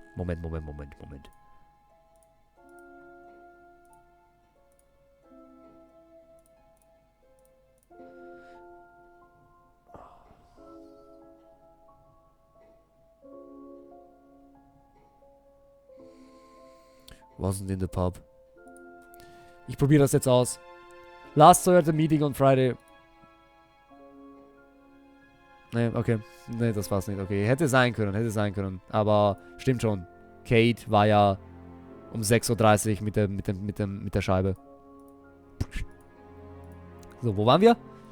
There. Didn't hear. Fingers, symbol, students, idea. Atlas encourage ideas over morality. Reluctantly abides by the law. Liam's death. Says Liam was bright, confident and outgoing. Knew Liam had personal problems. Was at Atlas the night Liam died. Didn't see Liam after the course. Liam had been drinking all night at the seminar. Dazu kann ich jetzt aber auch nichts wirklich widersprechen. Bis jetzt. Atlas Freedom Phrase. Phrase designed to summarize Atlas objectives. Course objective to free students from their past. Students encouraged to free themselves from guilt. No place for guilt in business. Doesn't recognize gardening, not this thing, not this thing. Rebecca would know about the leaves. Good as. Hasn't heard of salvia, has no interest to look into. Atlas don't allow drugs or alcohol on the side. Third eye, Paul's idea. Third eye, very similar to Atlas. Liam's death was unavoidable.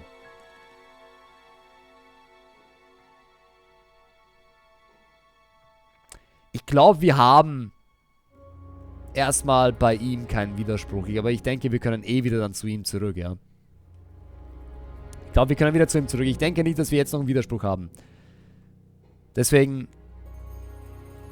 wie gesagt, die ersten Konversationen mit den Charakteren ist halt immer so, sie sagen meistens, sie wissen, was sie sagen. Und meistens vertun sie sich da auch nicht, was sie erzählen.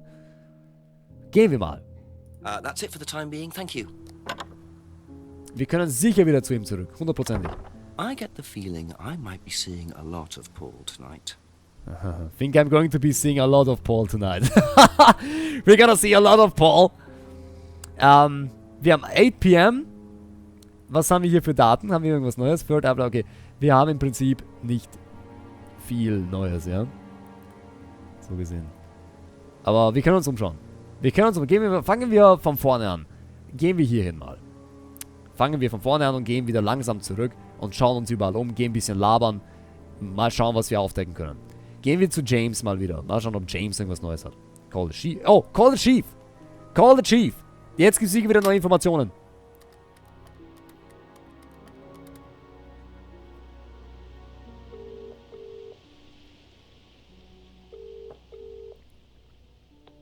Go on, Jenks. Surprise me. Chief, lots of new information for you. Oh, hang on. Let me sit down. Go on. You know that cult I was telling you about? Well, it turns out it was Atlas all along. They were the same thing. You don't say. And the student... How did you know that? It was pretty obvious, Jenks. Right. Well, the student who died last year, Liam, was a student there. They had to change their name after he died and were forced into an out-of-court settlement with the family. Dodgy bunch. Also, I met Paul Rand, finally. He's worse than Ryan, doesn't give a straight answer to anything. What did he say about Liam? Not much, other than that he was drinking throughout the course. So we've got 2 heavy drinkers and 2 suicides in 2 years. They must be proud. Push him some more. See what you can get out of him. Right. Bye. Thanks, Chief. Also okay, Paul ist unser Hauptziel. Das war ganz klar. Wir werden viel von Paul hören heute. War total klar, dass es so sein wird. Gut. Dann gehen wir alles nochmal durch, ne? Gehen wir zur Farm, gehen nach oben, schauen uns ein bisschen um, schauen, ob wir mit irgendjemand anderen reden können. Ob wir was triggern können, auf jeden Fall. Es gibt sicher Sachen, die wir jetzt entdecken werden, auf jeden Fall. Neue Sachen, die wir noch nicht gesehen haben. Deshalb gehe ich jetzt sicherheitshalber nochmal alles durch.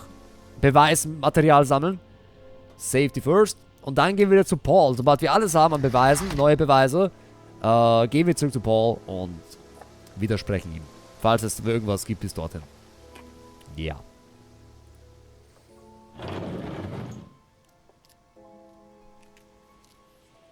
Gut. Hier ist nichts. Gehen wir zu James rein. Mal schauen, ob James irgendwas Neues hat. Wobei, ich glaube nicht, aber wer weiß. Auf zu James. Knuddeln für alle! Jawohl, liebe Claudia! Knuddeln für alle. Für alle Beards. There we go. Hallöchen, Gaffrey Schmidt. Einen wunderschönen, mittlerweile Samstag. Wahnsinn, wie spät es schon. Die Zeit vergeht so schnell. Warum ist es jetzt schon so spät, Beards? Oh mein Gott, wie spät es schon ist. Ja, Wahnsinn. Ich habe komplett die Zeit übersehen. Wahnsinn. 12:05. Oh mein Gott. Wunderschönen Samstag dir und ein schönes Weekend, Schmidt. Danke, dass du hier bist. A few more questions, if you don't mind. Okay, es gibt nichts Neues bei ihm. Neverwent. Nein. Nee, ich glaube... Nee. James. Probably be back later. Ich glaube, James war es erstmal.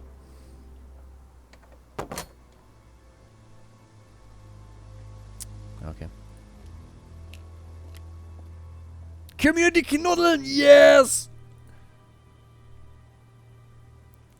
Go left down street, go ahead to Brandon House, go down behind Brandon. Brandon House? Go behind Brandon House. Was haben wir da? Aha.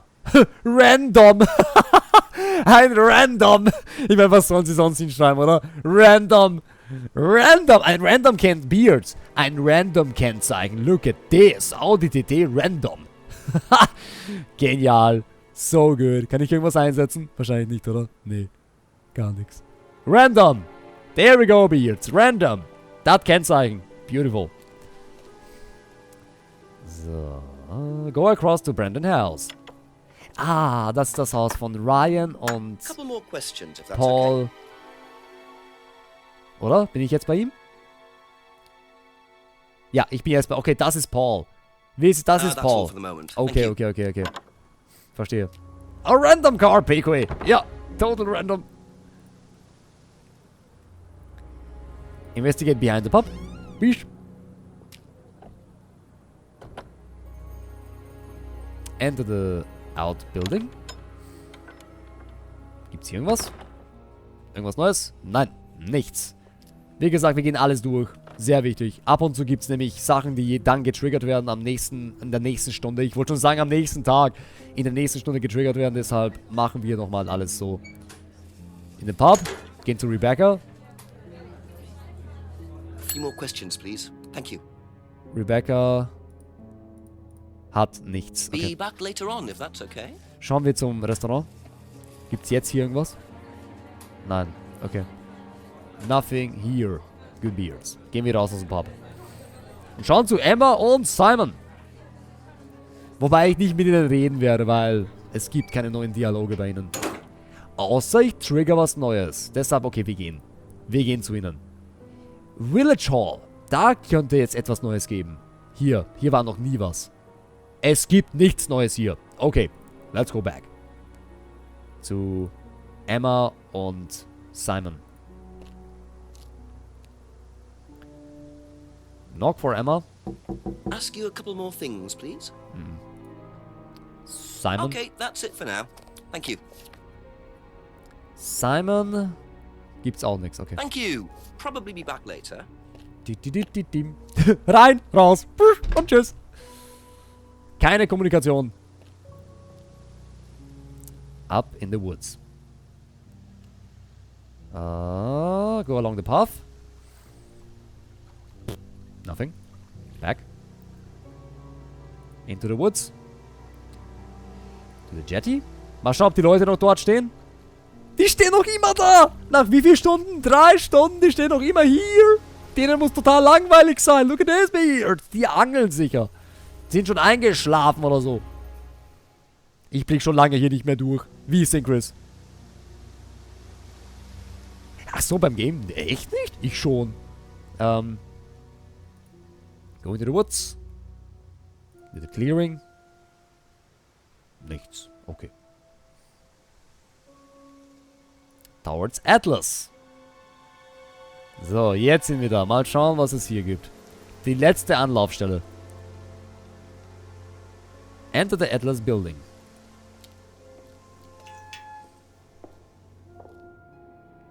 Holy, ich muss pipi! Pinkelpause. Wir machen heute keine Pinkelmaus mehr. Ich werde bald den Stream beenden, Beards. Ich werde bald den Stream beenden. Keine Pinkelpause mehr. Ich werde bald aufhören. Wir nähern uns dem Ende. Ja. So langsam. Gut. Schauen wir mal, ob wir jetzt in den Reading Room gehen können. Let yourself go. What the fuck? Feel your soul lifting. Then wait for the moment to break free. Then break free. Excellent, Hannah. Well, Could you come back later, please? what's going on here? Please, leave. Sorry, Ryan, there's a few more questions I have to ask you yet, and Time's ticking by. Leave. Okay.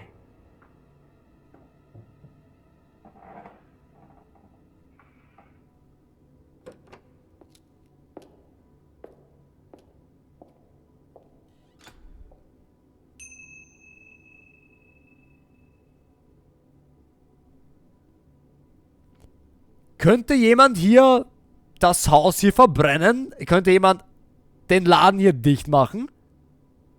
Dass sowas erlaubt ist und das ist offiziell hier... Was ist hier los? So langsam glaube ich wirklich, dass Kate und Liam Suizid begangen haben. Was hier gemacht wird, ich meine, was zur Hölle geht hier ab hier bei Atlas? What the fuck?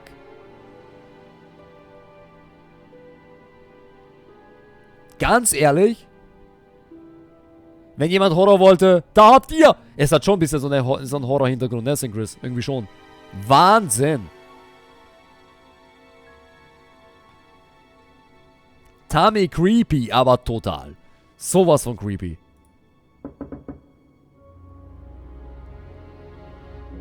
Okay, keiner da natürlich, weil Ryan ist ja da drin. Was habe ich für eine neue...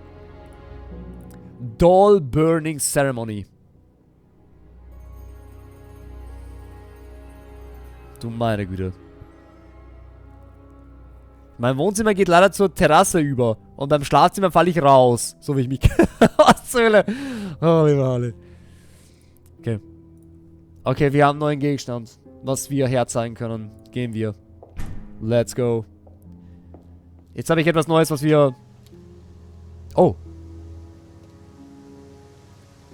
Aha.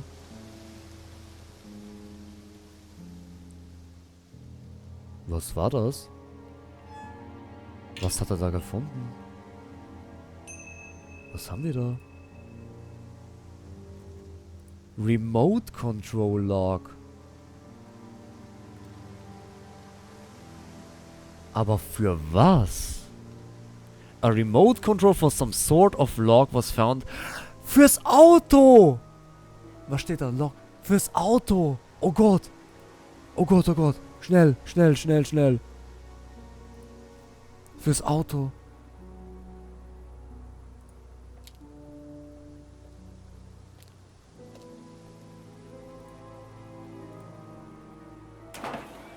Oder für, nee, für die... Okay, die Garage.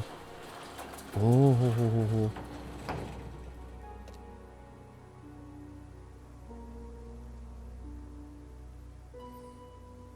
So, those are Ryan's guitars, kept in a garage. Not really the best place to keep them.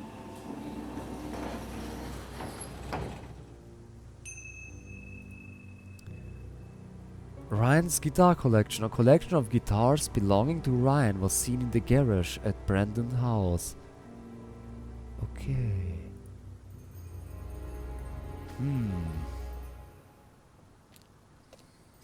Gehen wir zu James Beards? Gehen wir zu James? Fangen wir wieder von vorne an. Sehr schön. Sehr schön, sehr schön. Coole Sache. Let's go to the farm. Auf geht's zu James. Mal schauen, was James zu dem Ganzen sagt. Just a few more questions, if you don't mind. Okay. Dole Burning Ceremony. Ich schätze mal, dass James weiß, was das ist. What do you know about doll burning? Doll burning? What sort of doll burning? It doesn't mean anything to you. No. Should it? No, that's okay. Okay. Schon wieder! James? Der James ist wieder der good old James! Es ist der good old James! Wisst ihr? No. Remote Control Log. Kann ich nicht zeigen. Isn't worth asking James. Ja, sehr richtig. Ryan's Guitar Collection. Auch nix. Gut. Thank you. Probably be back later. Goodbye, James. Das war's mit James. Das war mir eine Ehre. James hat uns wieder sehr viel weitergeholfen. James hat uns sehr viel geholfen. Ich kenne mich wieder mehr aus als vorher. Wir wissen mehr als vorher, Beards, oder? Was sagt ihr? Wir wissen schon mehr, oder? Ich meine, es war James. Ich gehe noch nicht zu Paul. Paul ist der letzte Anlaufpunkt. Sehr wichtig. So, Dilly, bevor ich mich noch mehr spoilern lasse, werde ich mich jetzt mal verabschieden. Vielen Dank für den Stream, Holy, und natürlich für die tolle Unterhaltung im Chat. Schönes Wochenende und einen geilen Stream noch. PQE, hau rein, genieß das Spiel. Es wird dir so gut gefallen, wenn du dann selber zockst. Es ist so super, so spannend, man will nicht aufhören, ja. PQE, hau rein und danke nochmal für deine wundervolle Unterstützung. Vielen lieben Dank. Danke für alles. Und gute Nacht und ein schönes Wochenende, PQE. Vielen Dank an dich. Ciao, mein Lieber. Ciao.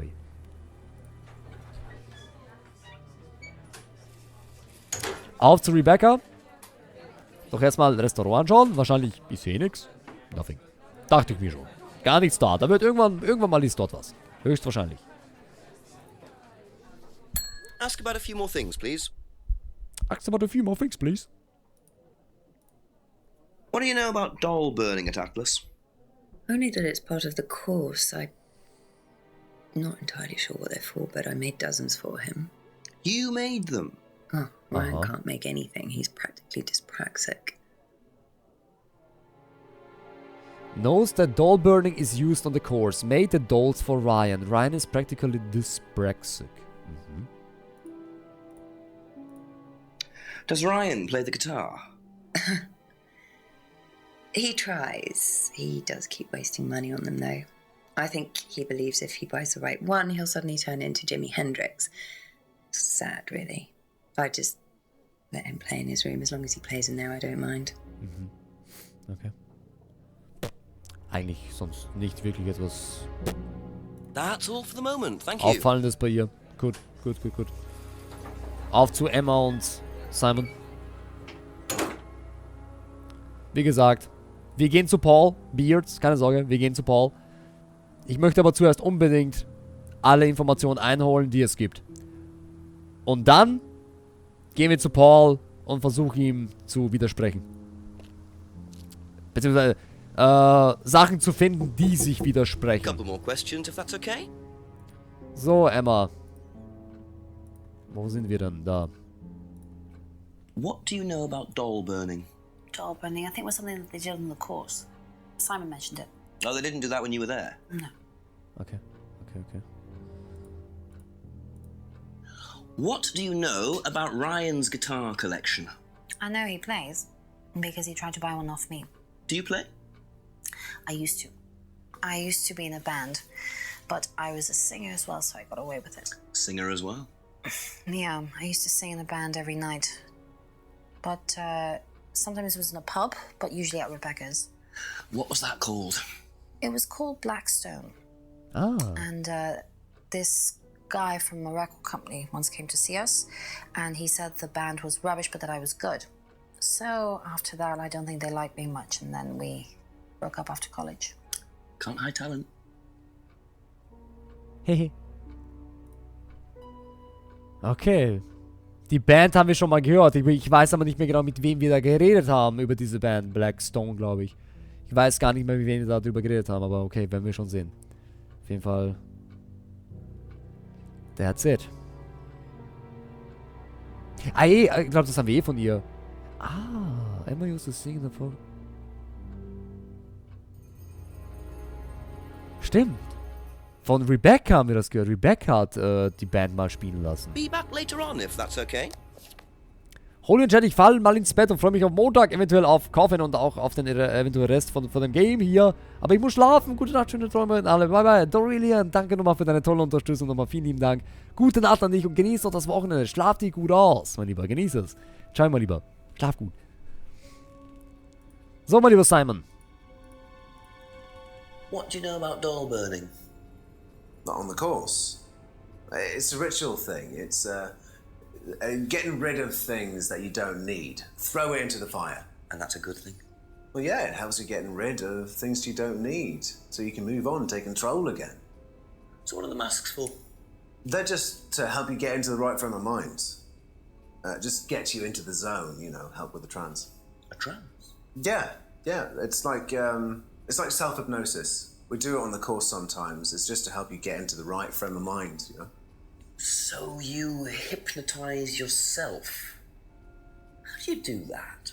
Just stare into a mirror and chant something, you know, just say the same thing over and over again. Or you can just close your eyes and put yourself into a trance. Some people can do that. And that's safe? Well, yeah. Hypnosis doesn't work the way that most people think it does. You can't just be hypnotized if you don't want to be hypnotized. But you can learn to hypnotize yourself. What did you say it was called? Auto-hypnosis? Self-hypnosis, auto-hypnosis, same thing, really. Okay. I think Simon was a bit too quick to play down the role of auto-hypnosis on the course. I'll have to ask around about this. Atlas Autohypnosis. Alles klar. Und das meine ich, jetzt kriegen wir wieder neue Sachen, die wir dann gegen Paul verwenden können. What do you know about Ryan's guitar collection? Not a whole lot. I know he brought a guitar to one of the groups once, at the end of one of the stages. That's the only time I've seen him with a guitar. Alles klar. Gehen wir zurück zu Emma. Probably be back later. Und fragen mal Emma wegen der Autohypnosis, ob sie da was weiß. Ah, there we go. Do you know what auto-hypnosis is? It's some type of self-hypnosis, isn't it? Yeah. Have you ever tried it? No, I haven't. But I think Kate was into it. She learned it from when she went to Atlas. And what did she tell you about it? Not a lot, really. I think it helped her. I think she used it as a sort of self-meditation. Kate used auto-hypnosis as self-meditation. Has never tried auto-hypnosis herself. Okay. Es würde mich jetzt ehrlich gesagt nicht wundern, wenn die bei diesem Doll-Burning auch etwas von dem Magic Mint verbrennen würden. Synchronous, das hast du sehr, sehr recht. Ja, das glaube ich nämlich auch irgendwie. Oder, dass jemand sich dann denkt, hey, oh Gott, beseitige die Person Kate. Und dann passiert halt irgendwas. Und keine Ahnung. Ich kann es nicht sagen. Auf jeden Fall ist es sehr creepy, was da abgeht. That's it for the time being. Thank you. Extrem creepy, was so abgeht hier. Wie lange machst du noch, Holy? Aslan, nicht mehr so lang. Kann nicht mehr genau sagen. Nicht mehr so lang. Sagen wir es so.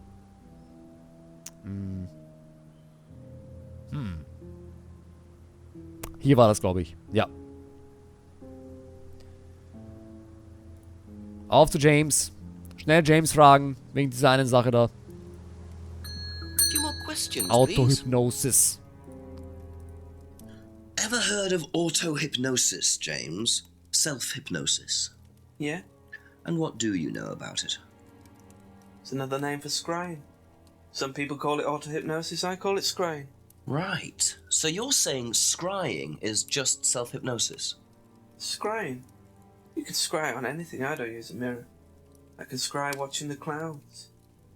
Maybe the water on a lake in the moonlight. And when you're watching the water, what happens? You go into a trance?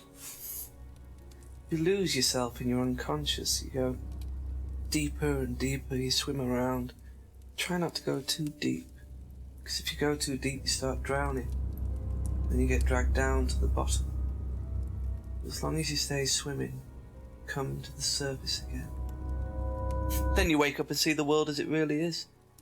Like a journey to a place people talk about, but no one's ever seen. You're thinking about Kate, aren't you? What makes you say that? She bought a mirror. Sold her one last year. Was she into using mirrors like that? No idea. But she bought one. Right. Sold a scrying mirror to Kate Wine last year. Scrying possible without a mirror. Auto-hypnosis is another name for scrying. Okay. Das erklärt das jetzt ein bisschen mehr, okay. Thank you. Probably be back James hat wieder gute Informations gegeben. Holy bereitet sich schon mal auf HDQ vor. Länger machen, üben, sonst gibt's noch Resident Sleeper. Die good old times, ne, bei HDQ. Im Chat. Wo du wieder mal länger durchgehalten hast als ich. Oh yeah. Rebecca! Im Prinzip wissen wir jetzt, was Autohypnosis ist, eigentlich, ja. Wir müssen jetzt gar nicht mehr zu Rebecca gehen, weil wir es eh schon wissen. Aber wir fragen sie trotzdem. Our Atlas Autohypnosis. Do you know anything about hypnosis used on the Atlas course? Are you sure you mean hypnosis or the power of persuasion? What's the difference? Not a lot. But if you want someone to do something, it's usually easier to ask nicely. Atlas used persuasion techniques. Well, don't all businesses use it, Inspector? Ever heard of advertising? Sie ist auch, sie war mir eigentlich von Anfang an etwas suspekt. Das ist schon ein bisschen komisch. Rebecca ist auch irgendwie total in dieser Sache drin. Ich meine, klar ist sie Freundin von Ryan, ja. Die gehört ja zu den Brandons, irgendwie. Suggested hypnosis is similar to persuasion. Said Atlas use persuasion techniques. That's all for the moment. Thank you. Wahnsinn, was hier abgeht. Okay. Auf zu Atlas. Oder? Moment mal. Ja, genau. Atlas. Mal schauen, ob jetzt hier irgendwas Neues gibt. Und dann gehen wir zu Paul. Ups, sorry. Und dann gehen wir zu Paul.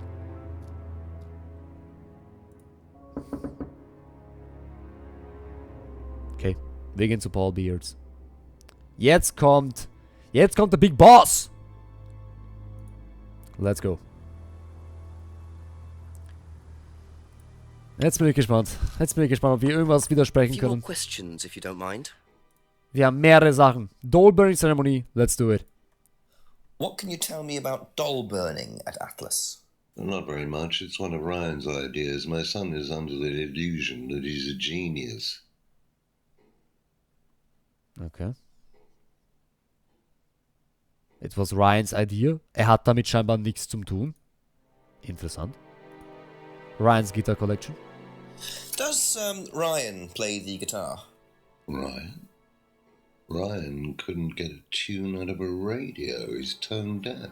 Okay, so he's never tried to go professional? If he did try, it was never gonna happen. Okay. Das ist interessant. Atlas Autohypnosis.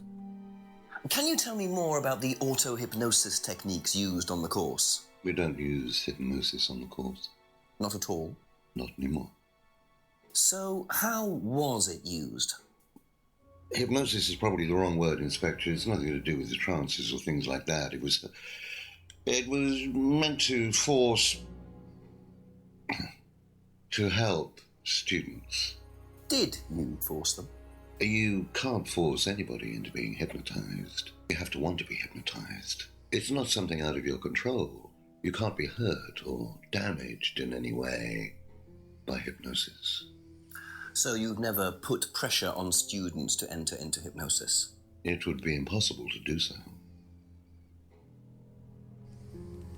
Gut. Na dann, fangen wir mal an. Auto-hypnosis not used on the course anymore. Impossible to be hurt or damaged by hypnosis. Not possible to force students to be hypnotized. Ryan can't play the guitar. Ryan couldn't have become professional. Warum sind dann dort die Gitarren? Und wer lügt jetzt? Rebecca oder er? Doll burning was Ryan's idea. Oh. Liam's death was unavoidable. Possibly spoke to her. Kate was drunk. Okay. Die Frage ist jetzt, ob ich jetzt schon was... Necklace is familiar, but can't say for certain.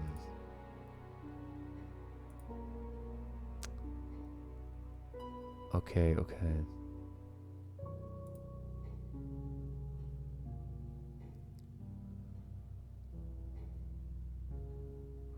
Hasn't seen the mask before.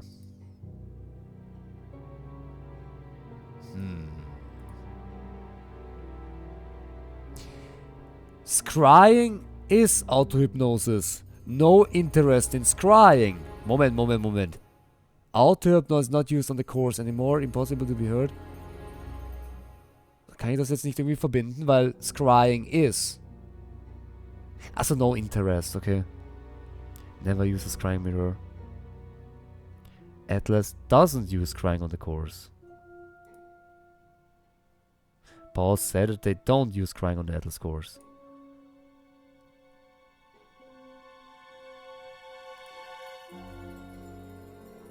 Es wird nicht mehr benutzt.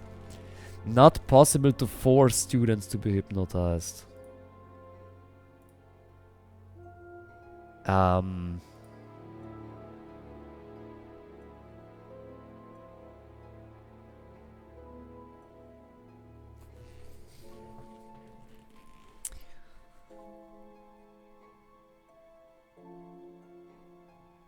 Never uses Crying Mirror. Wenn ich jetzt hier rüber gehe.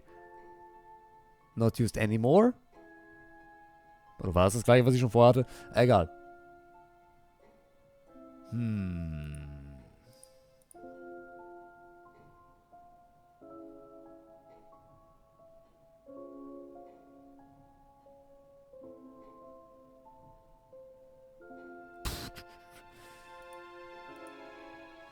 Okay. Okay, Beers. Ich werde aber jetzt hier mal aufhören. Okay. Ich glaube, ich habe schon viel zu viel jetzt nachgedacht. Ich werde schon langsam total müde. Und meine Gehirnzellen schalten sich langsam immer mehr aus, Beers. Jetzt hoffe ich, kann ich safen hier irgendwie? Return to Main Menu. Wie speichere ich? Show Tipps. Show Map. Ah, hier. Save Game 1. Replace Game 1. Yes. Game saved. Using Cloud Storage? Using Local Storage. Hä? Ja, speichern. Save Game and Exit. Current Game saved locally. Come back soon. Cool. We got this, Beards. Okay, wir switchen zurück. Oh, ich werde nämlich schon echt müde. Ich werde langsam